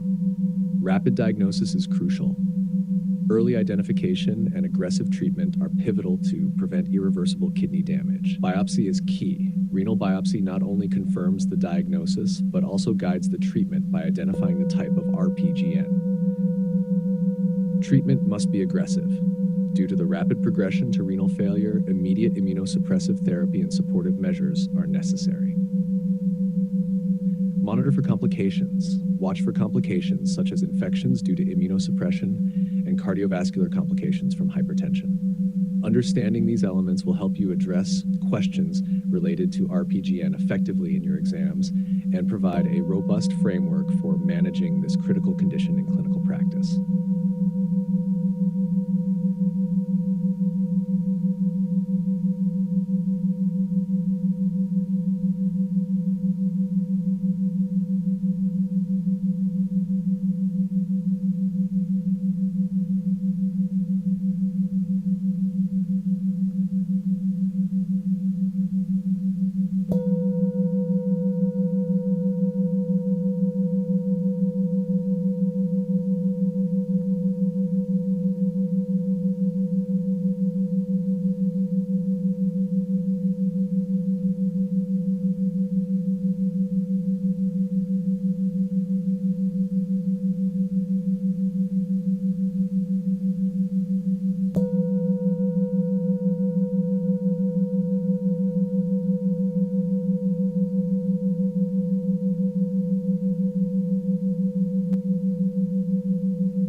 Nephrotic syndrome is characterized by substantial urinary protein loss, leading to various clinical and laboratory findings. Here's a comprehensive summary that includes classification, clinical features, diagnostics, and treatment tailored for your internal medicine exam. Classification of nephrotic syndrome. 1. Primary idiopathic, minimal change disease, MCD, focal segmental glomerulosclerosis, FSGS, membranous nephropathy. 2. Secondary, diabetic nephropathy, amyloid nephropathy, systemic diseases like lupus nephritis. Clinical features: massive proteinuria, 3.5 gram 24 hours, hypoalbuminemia, serum albumin 3.0 gram dealers, edema, often pronounced, including periorbital, peripheral, and anasarca, hyperlipidemia, due to increased liver synthesis of lipoproteins, complications, increased risk of thromboembolic events, infections due to immunoglobulin loss, and progressive renal impairment. Diagnostics: urine dipstick detects proteinuria, commonly homily 3+, 24-hour urine collection quantifies proteinuria, confirming nephrotic range if 3.5 gr. Serum tests: low albumin, elevated cholesterol, and triglycerides. Renal biopsy, essential for definitive diagnosis, helps in identifying the specific pathological features of glomerular damage. Imaging: renal ultrasound to rule out other causes of kidney damage. Specific tests, depending on suspected cause, e.g. anti-PLA2R antibodies for membranous nephropathy, HbA1c, and serum glucose for diabetic nephropathy. Treatment: general management, control of edema with sodium restriction and diuretics, e.g. loop diuretics like furosemide. ACE inhibitors, or ARBs, for proteinuria reduction and cardiovascular protection. Statins for hyperlipidemia management. anticoagulation in patients with high risk of thrombosis. Immunosuppressive therapy, prednisone, first line for minimal change disease and frequently used in FSGS and membranous nephropathy. Cyclophosphamide or calcineurin inhibitors, e.g. cyclosporin, tacrolimus, for steroid-resistant cases or specific conditions like FSGS and severe membranous nephropathy. Rituximab, an option in cases refractory to traditional immunosuppressive therapy, especially in membranous nephropathy with anti-PLA2R antibodies. Supportive care, vigilant management of blood pressure, cholesterol, and potential metabolic complications. Monitoring for complications such as acute kidney injury and infections due to immunosuppression.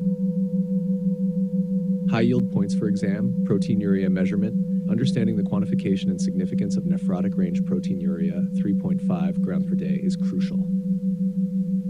Role of renal biopsy, integral for diagnosing the specific type of nephrotic syndrome and guiding treatment choices. Management strategies, familiarity with the use of diuretics, ACE inhibitors, ARBs, and specific immunosuppressants based on the disease etiology. Complications awareness, recognize and prepare to manage complications like thromboembolic events, infections, and lipid abnormalities. This comprehensive overview provides critical insights into nephrotic syndrome, crucial for both your internal medicine exams and clinical practice.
The treatment of nephrotic syndrome involves managing the symptoms, addressing the underlying cause, and preventing complications.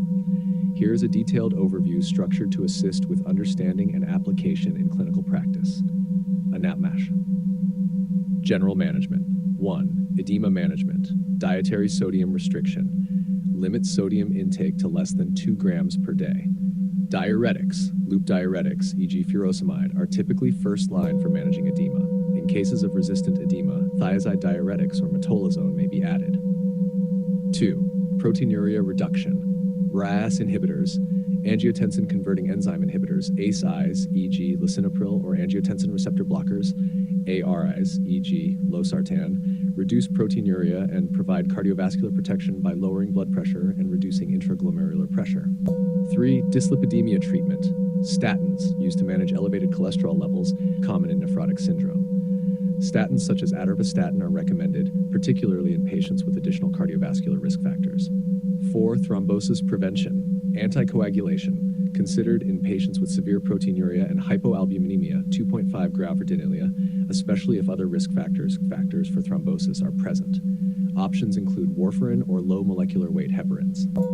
5. Nutritional support. Patients should maintain a balanced diet with adequate protein intake. Severely restricted protein diets are not recommended as they may exacerbate malnutrition. Specific treatments based on underlying conditions. 1. Minimal change disease. Corticosteroids. Prednisone is the first-line treatment. Most patients respond to steroids within weeks. Alternative treatments for steroid-resistant cases, calcineurin inhibitors, cyclosporin or tacrolimus, or rituximab may be used. 2. Focal segmental glomerulosclerosis, FSGS. Immunosuppressive therapy, prednisone, often in combination with other immunosuppressants such as calcineurin inhibitors, if the disease is primary or idiopathic, and especially if it is steroid resistant. Supportive care, management of blood pressure and proteinuria with ACEIs or ARBs is crucial. 3. Membranous nephropathy, immunosuppressive therapy. For patients with primary membranous nephropathy, especially those with anti-PLA2R antibodies, treatment may include corticosteroids combined with alkylating agents, e.g. cyclophosphamide or calcineurin inhibitors. B-cell depleting therapy with rituximab is an emerging treatment for refractory cases. Conservative management includes blood pressure control and proteinuria management with RAS inhibitors. 4. Diabetic nephropathy, optimal glycemic control, essential for slowing progression. Blood pressure management. RAS inhibitors are particularly beneficial due to their protective effects on the kidney. 5. Amyloidosis, treatment of the underlying condition.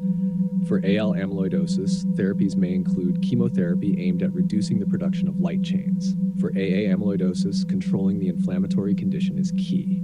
Symptomatic management, similar to other forms of nephrotic syndrome. Monitoring and follow-up.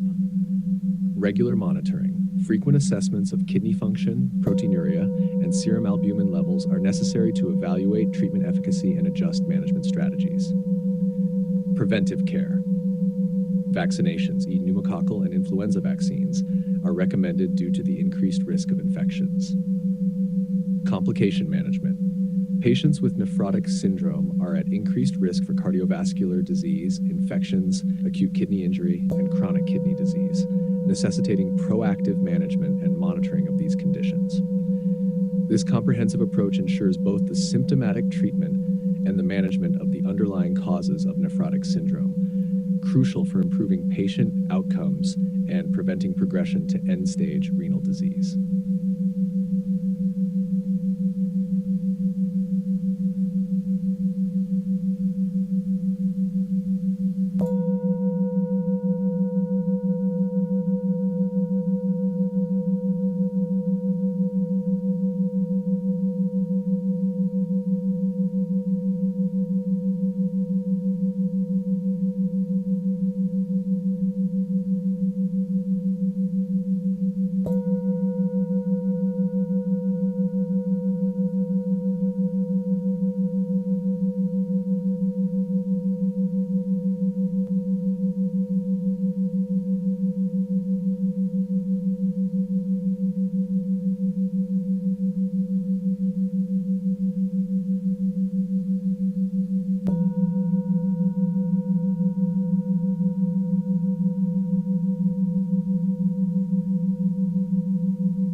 Acute kidney injury, AKI, is a critical condition characterized by a rapid decline in renal function, leading to the accumulation of urea and other waste products and disturbances in fluid, electrolyte, and acid-base balance.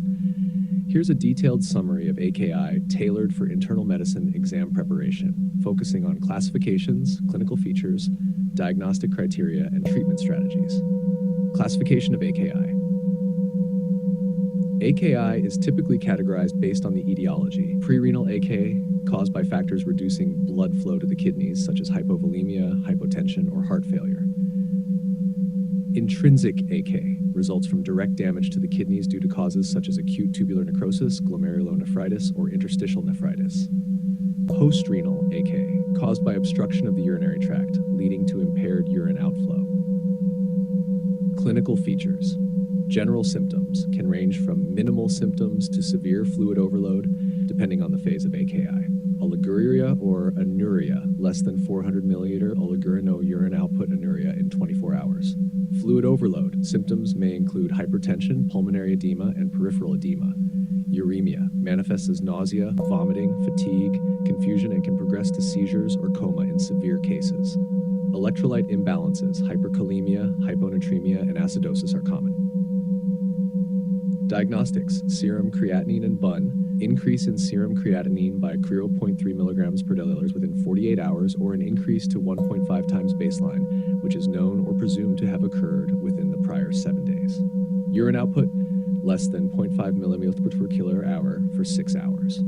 Urine studies, analysis of urine sodium, osmolality, and sediment can help distinguish between different types of AKI. For example, muddy brown casts are typical in acute 요새 tubular 유튜브에 necrosis. AI 커버 정말 많이 Imaging. 보이는데 직접 만들어보고 싶은 Ultrasound to 사람들 rule out 많았을 거야. obstruction and 내 assess for 목소리로도 signs of 만들 수 chronic 있다는데 kidney 오늘 disease. 그 방법을 알려줄게. 시작. Treatment, general management, includes ensuring adequate hydration, 걱정 마 managing 재민아. electrolyte 우리에겐 imbalances, 소리소리 and AI가 monitoring fluid 있단다. status. 우선 Address 소리소리처럼 underlying AI로 접속해서 causes, 시작하기 such as 버튼을 누르면 discontinuing 바로 시작해 볼 수 nephrotoxic 있어. drugs, 일단 treating 내 underlying 목소리를 infections, 녹음해야겠지. or relieving urinary 깨끗한 tract 목소리를 obstructions. 원한다면 조용한 곳에서 무반주로 Renal 15분 이상 replacement 녹음을 해야 해. therapy, indicated for life-threatening complications associated with AKI, such as severe hyperkalemia, pulmonary edema, or significant acidosis. Medications. Avoidance of nephrotoxic medications is crucial. Use of diuretics to manage fluid status and vasopressors in cases of shock. Drugs and nephrotoxic agents to know. Antibiotics, aminoglycosides, vancomycin. Chemotherapy, cisplatin, methotrexate. Contrast media can cause contrast-induced nephropathy, particularly in patients with pre-existing kidney disease or other risk factors like diabetes mellitus. High yield points for exams. Risk factors for AKA include older age, baseline CKD, diabetes, hypertension, and use of nephrotoxic drugs. RAS blockade in AKI. ACE inhibitors and ARBs are commonly withheld during episodes of AKI due to their potential to worsen kidney function under conditions of reduced renal perfusion. AKI phases. Understanding the phases of AKI, initiation, oliguria, diuresis, recovery, is essential for predicting clinical progress and managing the condition. This comprehensive overview integrates the pathophysiology, clinical manifestations, diagnosis, and treatment of AKI, with a focus on elements that are particularly relevant for internal medicine board exams.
Acute kidney injury, AKI, is characterized by a sudden decrease in kidney function over hours to days, resulting in the accumulation of waste products and disturbances in fluid, electrolyte, and acid-base balances.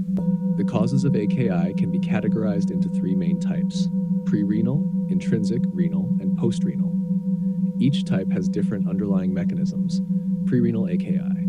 Prerenal AKI is the most common form and is due to factors external to the kidneys that reduce renal blood flow, leading to decreased glomerular filtration rate, GFR, without initial intrinsic kidney damage. Causes: hypovolemia, due to bleeding, severe dehydration, vomiting, diarrhea, and excessive diuretic use. Hypotension, resulting from shock, septic, cardiogenic or hypovolemic, heart failure, cardiorenal syndrome, or systemic vasodilation. Renal artery obstruction, such as from thrombosis or embolism. Decreased cardiac output, heart failure, arrhythmias, or any other cardiac dysfunction, reducing effective blood volume. Vasoconstriction, medications such as NSAIDs, ACE inhibitors, or calcineurin inhibitors, cyclosporin, tacrolimus that alter kidney hemodynamics. Intrinsic AKI. Intrinsic AKI involves direct damage to the renal tissue, affecting the glomeruli, tubules, interstitium, or renal blood vessels. Causes: acute tubular necrosis ATN, the most common cause of intrinsic AKI, resulting from prolonged ischemia or nephrotoxic agents like aminoglycosides, radiocontrast agents, or heavy metals. Acute glomerulonephritis, immunologic processes causing inflammation and damage to the glomerular structure.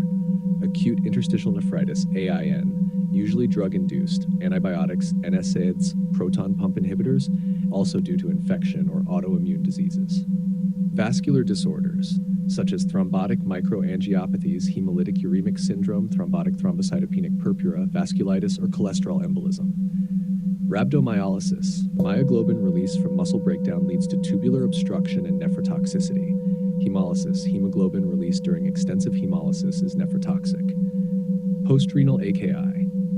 Postrenal AKI is due to obstruction of urine flow, which if prolonged can lead to back pressure and kidney damage.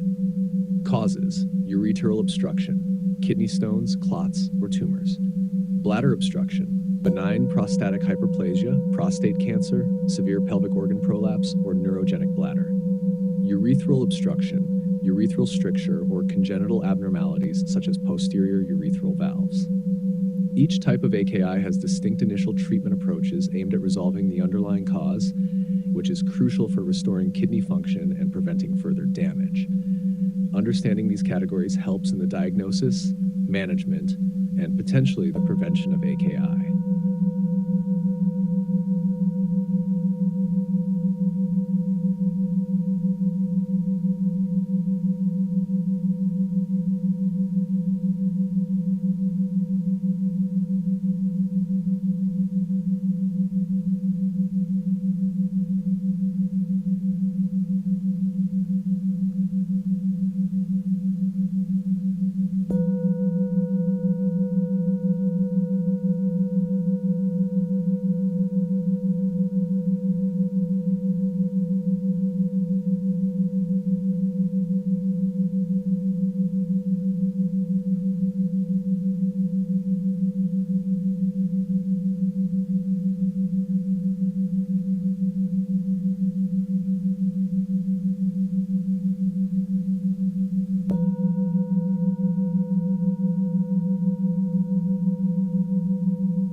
Chronic kidney disease, CKD, is characterized by a progressive loss of renal function over a period of months to years, typically defined as a sustained decrease in glomerular filtration rate, GFR, or evidence of kidney damage for more than 3 months.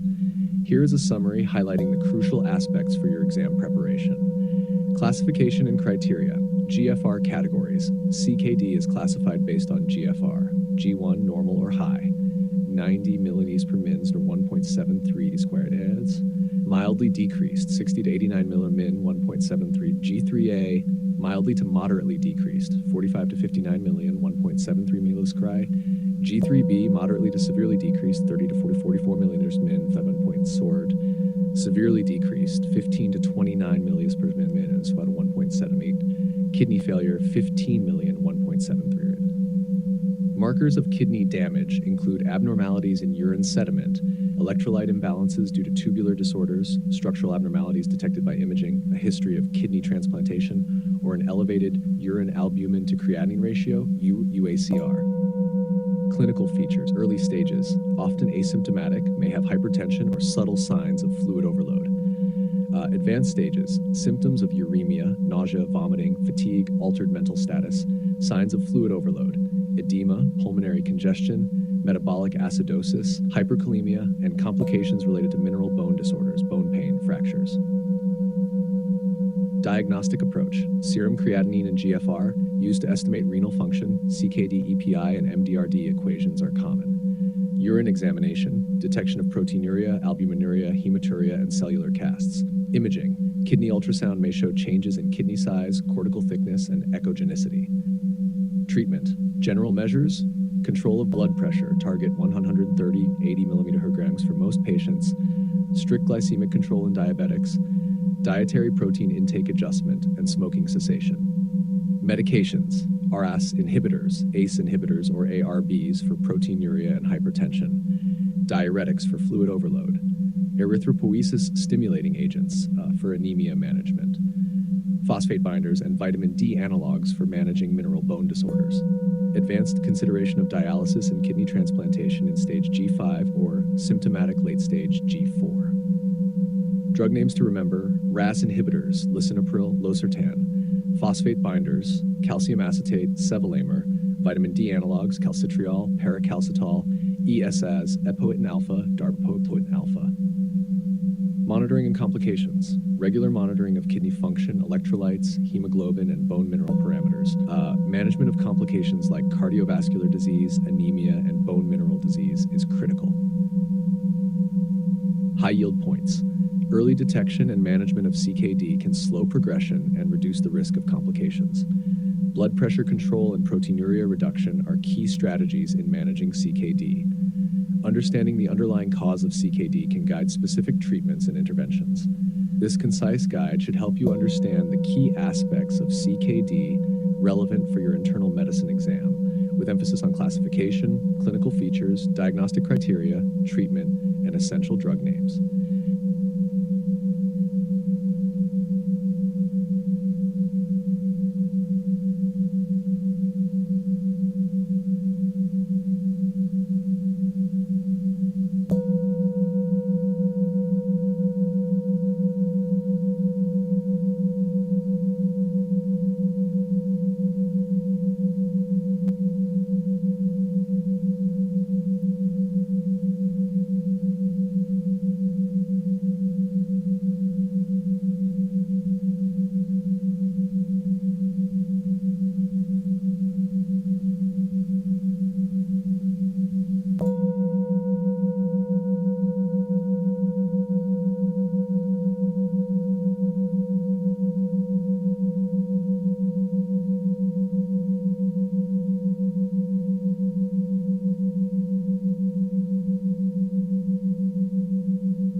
Bone and mineral disorders are a common complication in chronic kidney disease, CKD, collectively referred to as CKD mineral and bone disorder, CKD-MBD.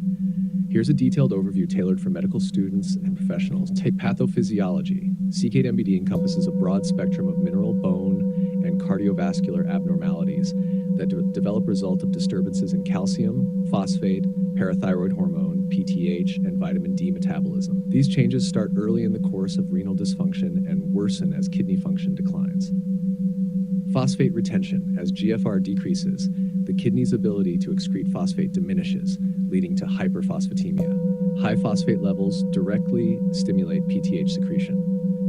Reduced calcitriol production. Damaged kidneys gradually lose the ability to convert 25-hydroxyvitamin D into active 1,25-dihydroxyvitamin D, calcitriol, reducing calcium absorption from the gut and contributing further to hypocalcemia and secondary hyperparathyroidism. Secondary hyperparathyroidism. Low calcium levels and high phosphate levels stimulate the parathyroid glands to produce more PTH, secondary hyperparathyroidism, which in turn can lead to bone resorption and vascular calcification. Fibroblast growth factor 23, FGF23 increase. In response to phosphate retention, FGF23 levels increase, which helps to reduce phosphate levels but also suppresses calcitriol production further. Clinical features: bone pain and fractures. Due to high bone turnover from secondary hyperparathyroidism or low bone turnover, adynamic bone disease, bones may become weak and prone to fractures. Vascular calcifications. Excess calcium and phosphate can precipitate in the vascular system, contributing to stiffening of blood vessels and increased cardiovascular risk. Calciphylaxis. This is a severe form of vascular calcification that presents with ischemic skin lesions and necrosis. It is rare but highly morbid and predominantly occurs in patients with advanced CKD. Diagnosis: blood tests, elevated serum phosphate, PTH, and alkaline phosphatase levels, decreased serum calcium and calcitriol levels, bone density scans, DEXA, to assess for osteoporosis, X-rays and other imaging to detect vascular calcifications and bone deformities. Treatment: goal: manage phosphate and PTH levels to reduce symptoms and prevent progression of bone disease and vascular calcification. Phosphate binders, such as calcium acetate, sevelamer, or lanthanum carbonate, are used to lower serum phosphate levels by binding dietary phosphate in the gut. Vitamin D analogs, such as calcitriol, doxorcalciferol, or paracalcitol, to manage hypocalcemia and suppress PTH production. Calcimimetics, such as senecalcet, lower PTH levels without increasing calcium and phosphate levels. Dietary management: restriction of phosphate, avoiding foods high in phosphates, especially processed and preserved foods, and careful monitoring of dietary calcium intake. Parathyroidectomy, considered in refractory cases with severe hyperparathyroidism not responsive to medical therapy.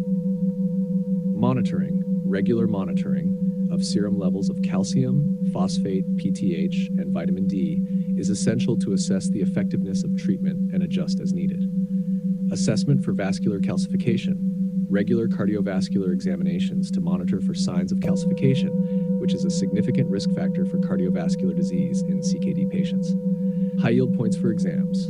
Early identification and management of CKD-MBD are critical to prevent long-term complications such as fractures and cardiovascular disease. Treatment strategies should be individualized based on the severity of CKD, levels of calcium, phosphate, PTH, and patient-specific factors such as presence of vascular calcification and bone turnover status. Understanding the interplay between phosphate, calcium, PTH, and FGF23 is crucial for managing CKD-MBD effectively. This overview should provide a solid foundation for understanding the complex interrelations in CKD-MBD, crucial for managing patients with chronic kidney disease effectively in clinical practice.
The treatment of hypertension in chronic kidney disease, CKD, is vital not only for controlling blood pressure, but also for slowing the progression of renal dysfunction and reducing the risk of cardiovascular events. Here's a detailed overview of how to manage hypertension in CKD, which is highly relevant for medical professionals and students. Pathophysiology. In CKD, hypertension can be both a cause and consequence of renal damage. The kidneys play a crucial role in blood pressure regulation through fluid balance and the renin-angiotensin-aldosterone system, RAS. Impairment in kidney function can lead to fluid retention and overactivation of the RAS, contributing to increased blood pressure. Goals: blood pressure target. The general target is 130/80 mmHg for most patients with CKD. However, individual targets may vary based on the patient's overall cardiovascular risk, age, and comorbid conditions. First-line treatment: RACE inhibitors, angiotensin-converting enzyme inhibitors, ACIs, or angiotensin receptor blockers, ARBs, are first-line therapies due to their nephroprotective properties. They help reduce proteinuria and mitigate glomerular hypertension. Examples: lisinopril, enalapril, ramipril, ACIs, losartan, valsartan, candesartan, ARBs. Monitoring. Potassium levels and kidney function should be monitored after initiation and periodically thereafter because these agents can increase serum potassium and cause a temporary increase in serum creatinine. Additional therapies. Diuretics, particularly useful in patients with fluid overload. Loop diuretics are preferred in advanced CKD, stages 4 and 5, due to diminished efficacy of thiazide diuretics in these stages. Examples: furosemide, bumetanide, loop diuretics, chlorthalidone, hydrochlorothiazide, thiazides for earlier stages of CKD. Calcium channel blockers, CCBs, used when additional agents are needed to achieve blood pressure targets or when ACIs, ARBs are contraindicated. Non-dihydropyridines can be beneficial for their additional effect of reducing proteinuria. Examples: amlodipine, dihydropyridine, diltiazem, verapamil, non-dihydropyridines. Beta blockers, considered especially for CKD patients with ischemic heart disease or heart failure. Examples: metoprolol, carvedilol. Special considerations: hyperkalemia, common with the use of RAS inhibitors, particularly in advanced CKD. Monitor electrolytes regularly and consider dietary potassium restriction or use of potassium binders if needed. Renal artery stenosis. ACIs and ARBs can cause a sudden deterioration in kidney function in cases of bilateral renal artery stenosis or stenosis in a single functioning kidney. Lifestyle modifications. Salt restriction.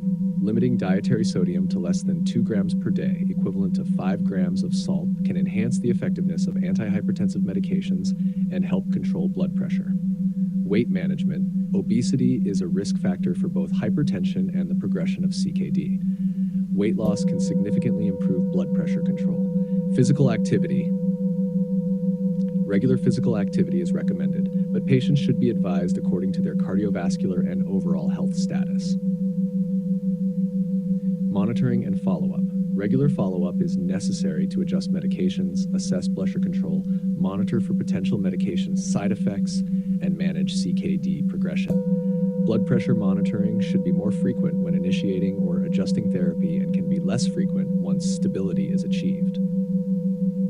High yield points for exams. ACIs and ARBs are the cornerstone of hypertension management in CKD due to their protective effects on the kidneys. Adjusting antihypertensive therapy based on stage of CKD, presence of proteinuria, and patient-specific factors is crucial. The management of hypertension in CKD requires a multifaceted approach, including pharmacotherapy, lifestyle modifications, and regular monitoring. Understanding these aspects of hypertension management in CKD will be critical for clinical practice and is crucial for preparing for medical exams, focusing on nephrology and cardiovascular risk management in CKD.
Dietary management is a critical aspect of treating chronic kidney disease, CKD. It helps slow disease progression, manage symptoms, and decrease the risk of complications. Here are the key dietary considerations and recommendations for patients with CKD, particularly relevant for medical professionals and students. Protein intake. Stage 1 to 4 CKD, protein intake should generally be limited to about 0.8 grams per kilogram of body weight per day to reduce kidney workload and progression rate. Stage 5 CKD or on dialysis. Protein needs may increase to about 1.2 grams per kilogram per day due to losses during dialysis. Hack sodium intake. Limit sodium. Reducing sodium intake helps control blood pressure and prevent fluid overload. A general recommendation is less than 2 grams of sodium per day, equivalent to 5 grams of salt. Potassium control. Monitor potassium levels. Depending on the stage of CKD and the patient's serum potassium levels, dietary potassium may need to be limited. High potassium foods include bananas, oranges, potatoes, and tomatoes. In advanced CKD, where hyperkalemia can be a concern, it might be necessary to reduce the intake of these foods. Phosphorus restriction. Limit phosphorus. As kidney function declines, phosphorus may not be effectively excreted, leading to hyperphosphatemia, which can cause bone and cardiovascular issues. Foods high in phosphorus include dairy products, nuts, seeds, beans, and cola drinks. Phosphorus binders might be prescribed to help control blood levels. Fluid intake. Adjust fluids based on output. Fluid restrictions are often necessary in later stages of CKD, especially if there is a fluid overload issue such as in heart failure or with reduced urine output. Calories. Adequate caloric intake. Ensure adequate caloric intake to prevent malnutrition, especially when protein intake is restricted. Care micronutrients. Vitamins and minerals. Care must be taken with the use of supplements. For example, vitamin A can accumulate and cause toxicity, whereas water-soluble vitamins might be lost during dialysis. Vitamin D and calcium are often supplemented due to their role in bone health, but under careful monitoring to avoid hypercalcemia. Specific diets to consider. DASH diet. The dietary approaches to stop hypertension DASH diet, which is high in fruits, vegetables, whole grains, and lean proteins, can be beneficial in managing blood pressure and cardiovascular health. Mediterranean diet. Similar benefits can be derived from the Mediterranean diet, which emphasizes healthy fats, fruits, vegetables, and lean proteins. Dietary monitoring and adjustments. Regular monitoring. Diet should be adjusted based on the progression of CKD, laboratory results, and the presence of complications such as anemia or changes in electrolytes. Consultation with a renal dietitian. A renal dietitian can provide valuable guidance tailored to individual needs and stages of CKD.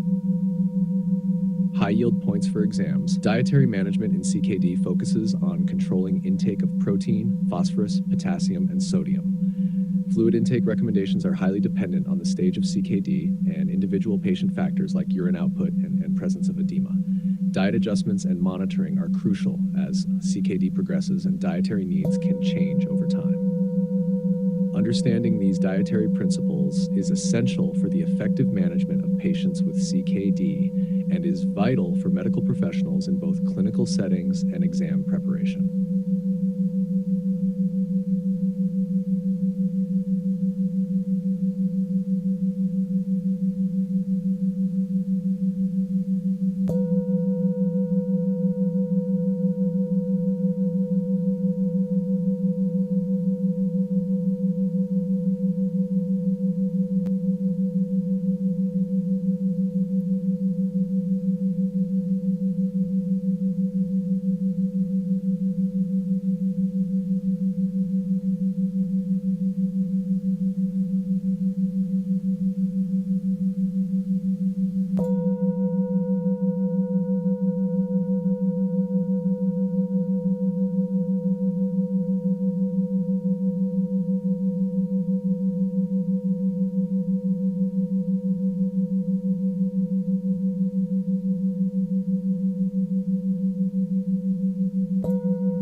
is a common complication of chronic kidney disease, CKD, primarily due to decreased production of erythropoietin by the kidneys. Effective management of anemia in CKD is crucial as it can significantly improve quality of life and reduce morbidity. Here's a concise guide on the treatment of anemia in CKD, especially tailored for medical students and professionals preparing for exams. Number 1. Diagnosis of anemia in CKD. Definition. Typically, anemia in CKD is diagnosed when hemoglobin levels fall below 13 graus per deciliter in men and 12 graus per deciliter in women. Initial assessment includes a complete blood count, CBC, reticulocyte count, iron studies, ferritin transferrin saturation, folate, vitamin B12 levels, and renal function tests.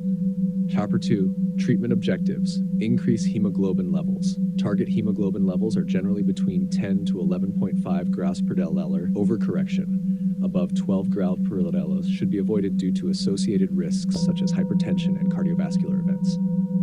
Improve symptoms. Treatment aims to alleviate symptoms of anemia such as fatigue, weakness, and diminished quality of life. Avoid transfusions.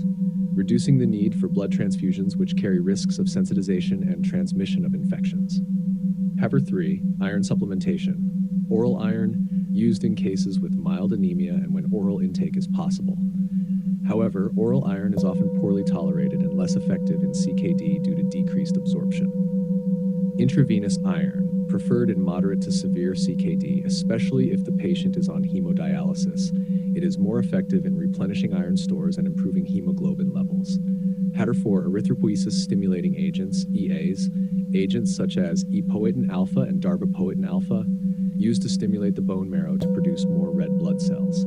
Dosage must be carefully monitored to avoid rapid increases in hemoglobin, which can increase the risk of cardiovascular events. Monitoring. Hemoglobin should be monitored regularly, and ESAs dose adjusted accordingly to avoid overshooting the target hemoglobin range. 5. Managing iron status. Monitoring iron stores.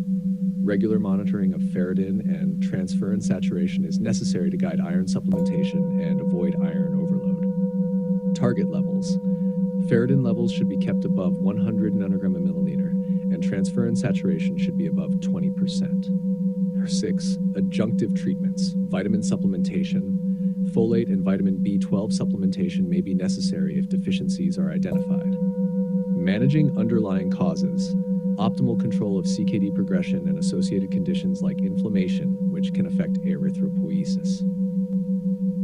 7. Advanced therapies. Hypoxia-inducible factor prolyl hydroxylase inhibitors. A new class of medications that enhance erythropoiesis by stabilizing hypoxia-inducible factors, leading to increased endogenous erythropoietin production and improved iron metabolism. 8. Special considerations. Avoiding overcorrection. Target hemoglobin levels should not exceed 11.5 grams per deciliter due to increased risk of cardiovascular events. Patient-specific factors. Treatment should be tailored based on patient-specific factors, including stage of CKD, presence of symptoms, risk of cardiovascular disease, and patient response to previous treatments. High-yield points for exams. The treatment of anemia in CKD focuses on correcting iron deficiency, optimizing erythropoietin levels, and maintaining safe hemoglobin thresholds. Iron supplementation is crucial and often requires intravenous administration in advanced CKD. ESAs are effective but must be used cautiously to avoid complications associated with high hemoglobin levels. Newer treatments like HFPHIs offer promising outcomes by enhancing natural erythropoiesis mechanisms. Understanding these treatment principles is crucial for managing CKD patients effectively and is critical for medical licensing examinations.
Renal biopsy is a valuable diagnostic tool in nephrology, offering critical insights into the histology of kidney tissue, which can guide the diagnosis, management, and prognosis of renal diseases.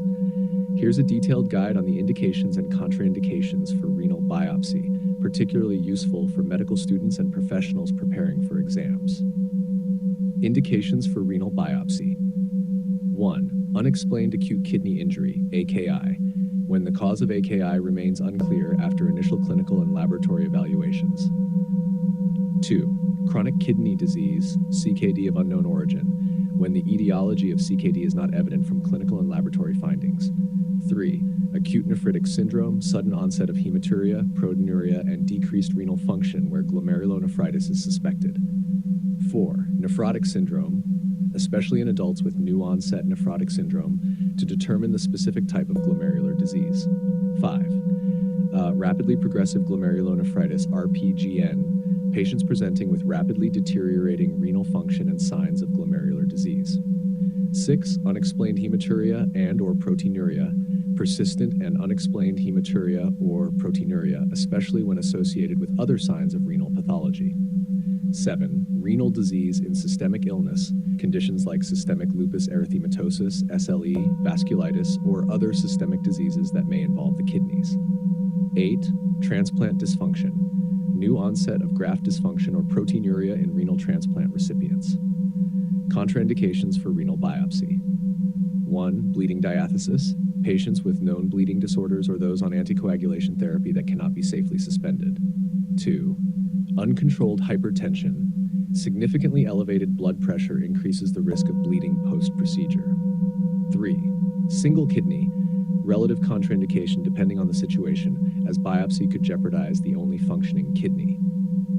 4. Severe renal insufficiency, patients with advanced kidney disease where the risk of the procedure may outweigh the potential benefits. 5. Renal infections, active renal infections, such as acute pyelonephritis or paranephric abscess, where biopsy could spread the infection. 6. Advanced renal sclerosis, limited diagnostic yield in kidneys that are already globally sclerosed. 7. Morbid obesity, can pose technical challenges and increase procedural risk. 8. Uncooperative patient, patient inability to cooperate during the procedure can increase the risk of complications. Precautions and patient preparation. Assessment of bleeding risk. Coagulation profile must be within normal limits. Blood pressure control. Ensure blood pressure is well controlled prior to the procedure. Medication review. Adjust or hold medications such as NSAIDs, antiplatelets, and anticoagulants as necessary. Imaging studies. Pre-procedural imaging, ultrasound to assess kidney size, position, and any anatomic abnormalities. High yield points for exams. Utility. Renal biopsy helps diagnose the nature of renal disease, influences treatment decisions, and provides prognostic information. Risks includes bleeding, infection, and rarely loss of the kidney. Ethical considerations. Ensure informed consent is obtained, discussing the risks and benefits of the procedure. Understanding when to recommend a renal biopsy and recognizing contraindications is crucial for safe and effective patient management, making it an essential topic for nephrology in medical education and clinical practice.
internal medicine exam preparation, understanding urinary tract infections, UTIs, involves grasping the classification, clinical features, diagnosis methods, and treatment options, along with essential mnemonics to aid recall.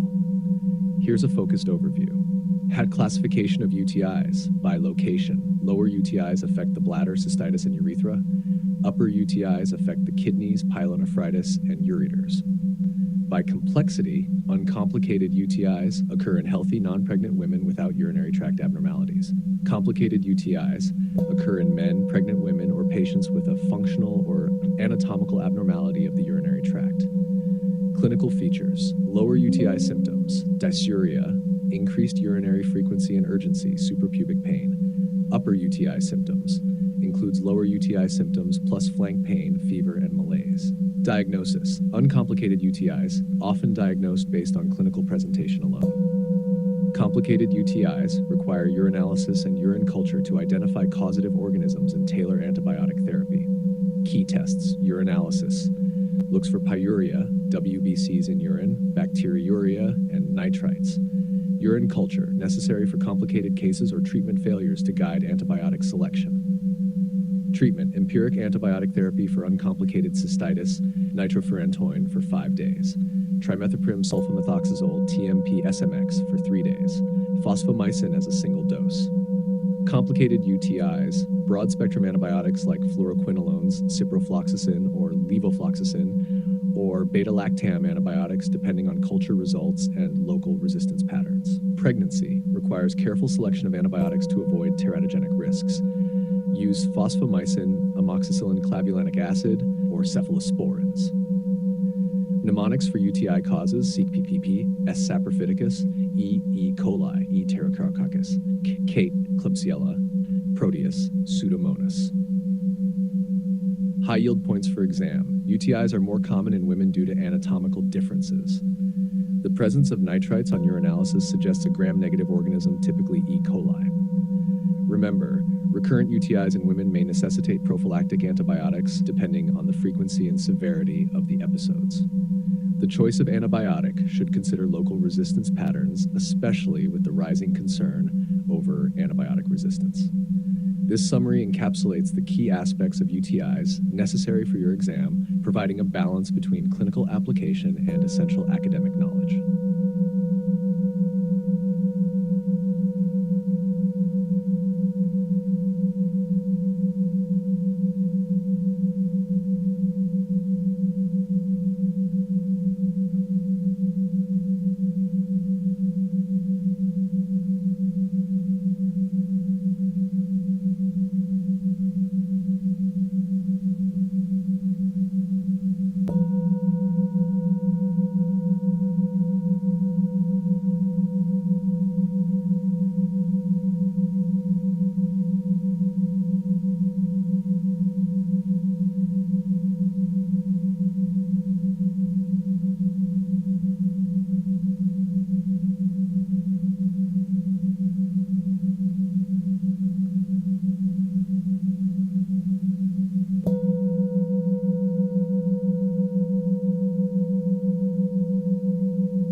Treatment of urinary tract infections, UTIs, depends on whether the infection is classified as uncomplicated or complicated, as well as the location of the infection, lower versus upper UTI.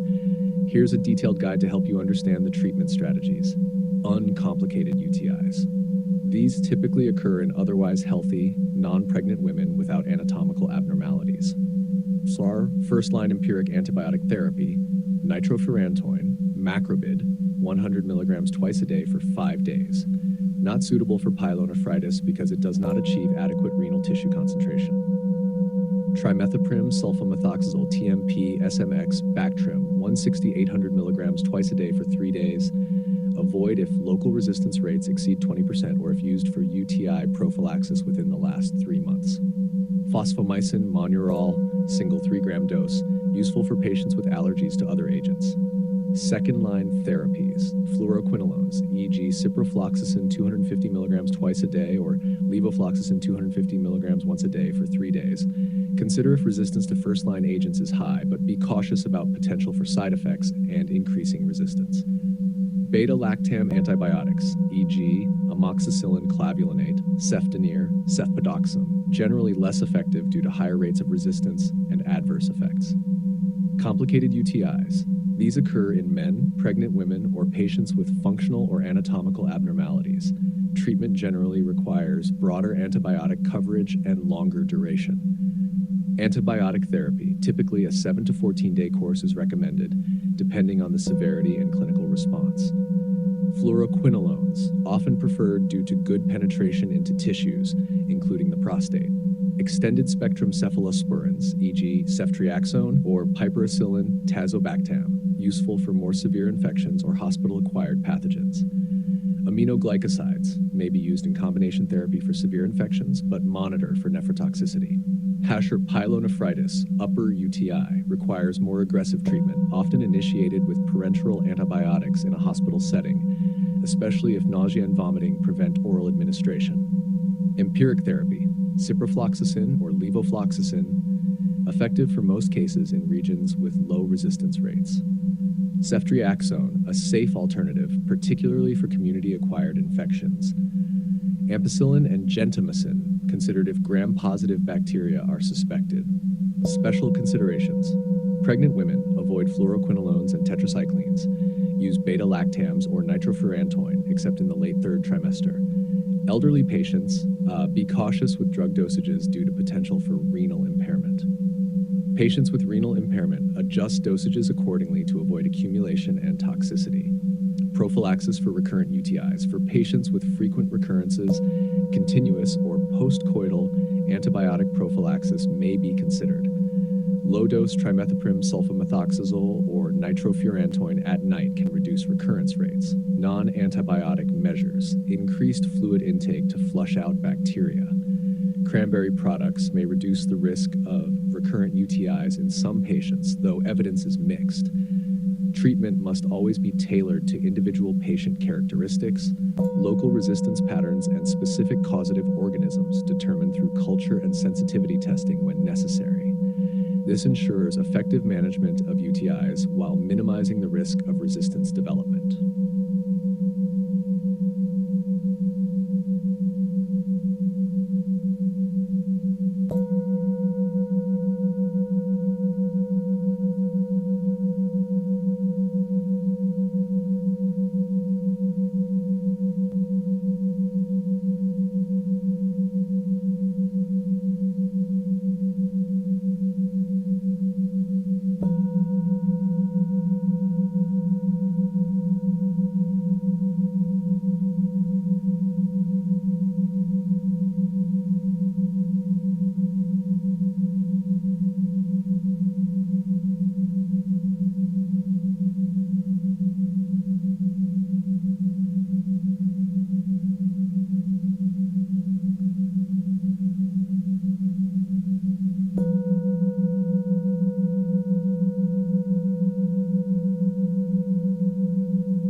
Renal replacement therapy, RRT, is utilized in cases of acute kidney injury, AKI, or chronic kidney disease, CKD, when the kidneys are no longer able to adequately perform their functions. Here are the primary indications for initiating RRT. Acute kidney injury, AKI. RRT is indicated in AKI under the following conditions. 1. Life-threatening electrolyte imbalances. Hyperkalemia that is refractory to medical treatment, particularly when serum potassium levels exceed 6.5 mg/L, or there are electrocardiogram ECG changes. 2. Severe acidosis, metabolic acidosis with a pH less than 7.1 that is refractory to medical management. 3. Uremic complications. This includes symptoms such as pericarditis, neuropathy, or other severe manifestations of uremia. 4. Volume overload, leading to pulmonary edema or congestive heart failure that is unresponsive to diuretics. 5. Toxin removal. In cases of intoxication with dialyzable substances such as lithium, salicylates, ethylene glycol, or methanol. Chronic kidney disease, CKD. In patients with CKD, RRT begins typically when the kidney function is very low, often when the estimated glomerular filtration rate, eGFR, falls below 10 milliliters per min, 1.73 meters, in patients who are symptomatic. The decision to start RRT in CKD patients includes consideration of 1. Progression of CKD, indicated by a sustained decline in eGFR as part of an overall assessment of the patient's fluid status, nutritional status, and quality of life. 2. Uremic symptoms, such as nausea, vomiting, intractable pruritus, fatigue, or cognitive impairment that significantly impair quality of life. 3. Fluid overload, not amenable to medical management. 4. Hyperkalemia and metabolic acidosis, when these cannot be managed conservatively. 5. Nutritional deterioration, due to the inability to manage the dietary needs without impacting serum electrolytes, acid-base balance, and fluid status. Modes of renal replacement therapy. Hemodialysis, HD, can be performed in a facility, in-center hemodialysis, or at home, home hemodialysis. Usually requires sessions 3 times a week. Peritoneal dialysis, PD, can be done at home and involves using the lining of the abdomen, peritoneal membrane, as the dialysis filter to clear wastes and excess fluids. Continuous renal replacement therapy, CRRT, used primarily in the intensive care unit for patients who are hemodynamically unstable. Kidney transplantation, considered a form of renal replacement therapy, as it replaces the function of the failing kidneys with a healthy donor kidney. The initiation of RRT should be a tailored decision based on individual patient factors, including vascular access, patient and family preferences, life expectancy, and comorbid conditions. Collaboration with a nephrologist is crucial in managing these complex clinical decisions.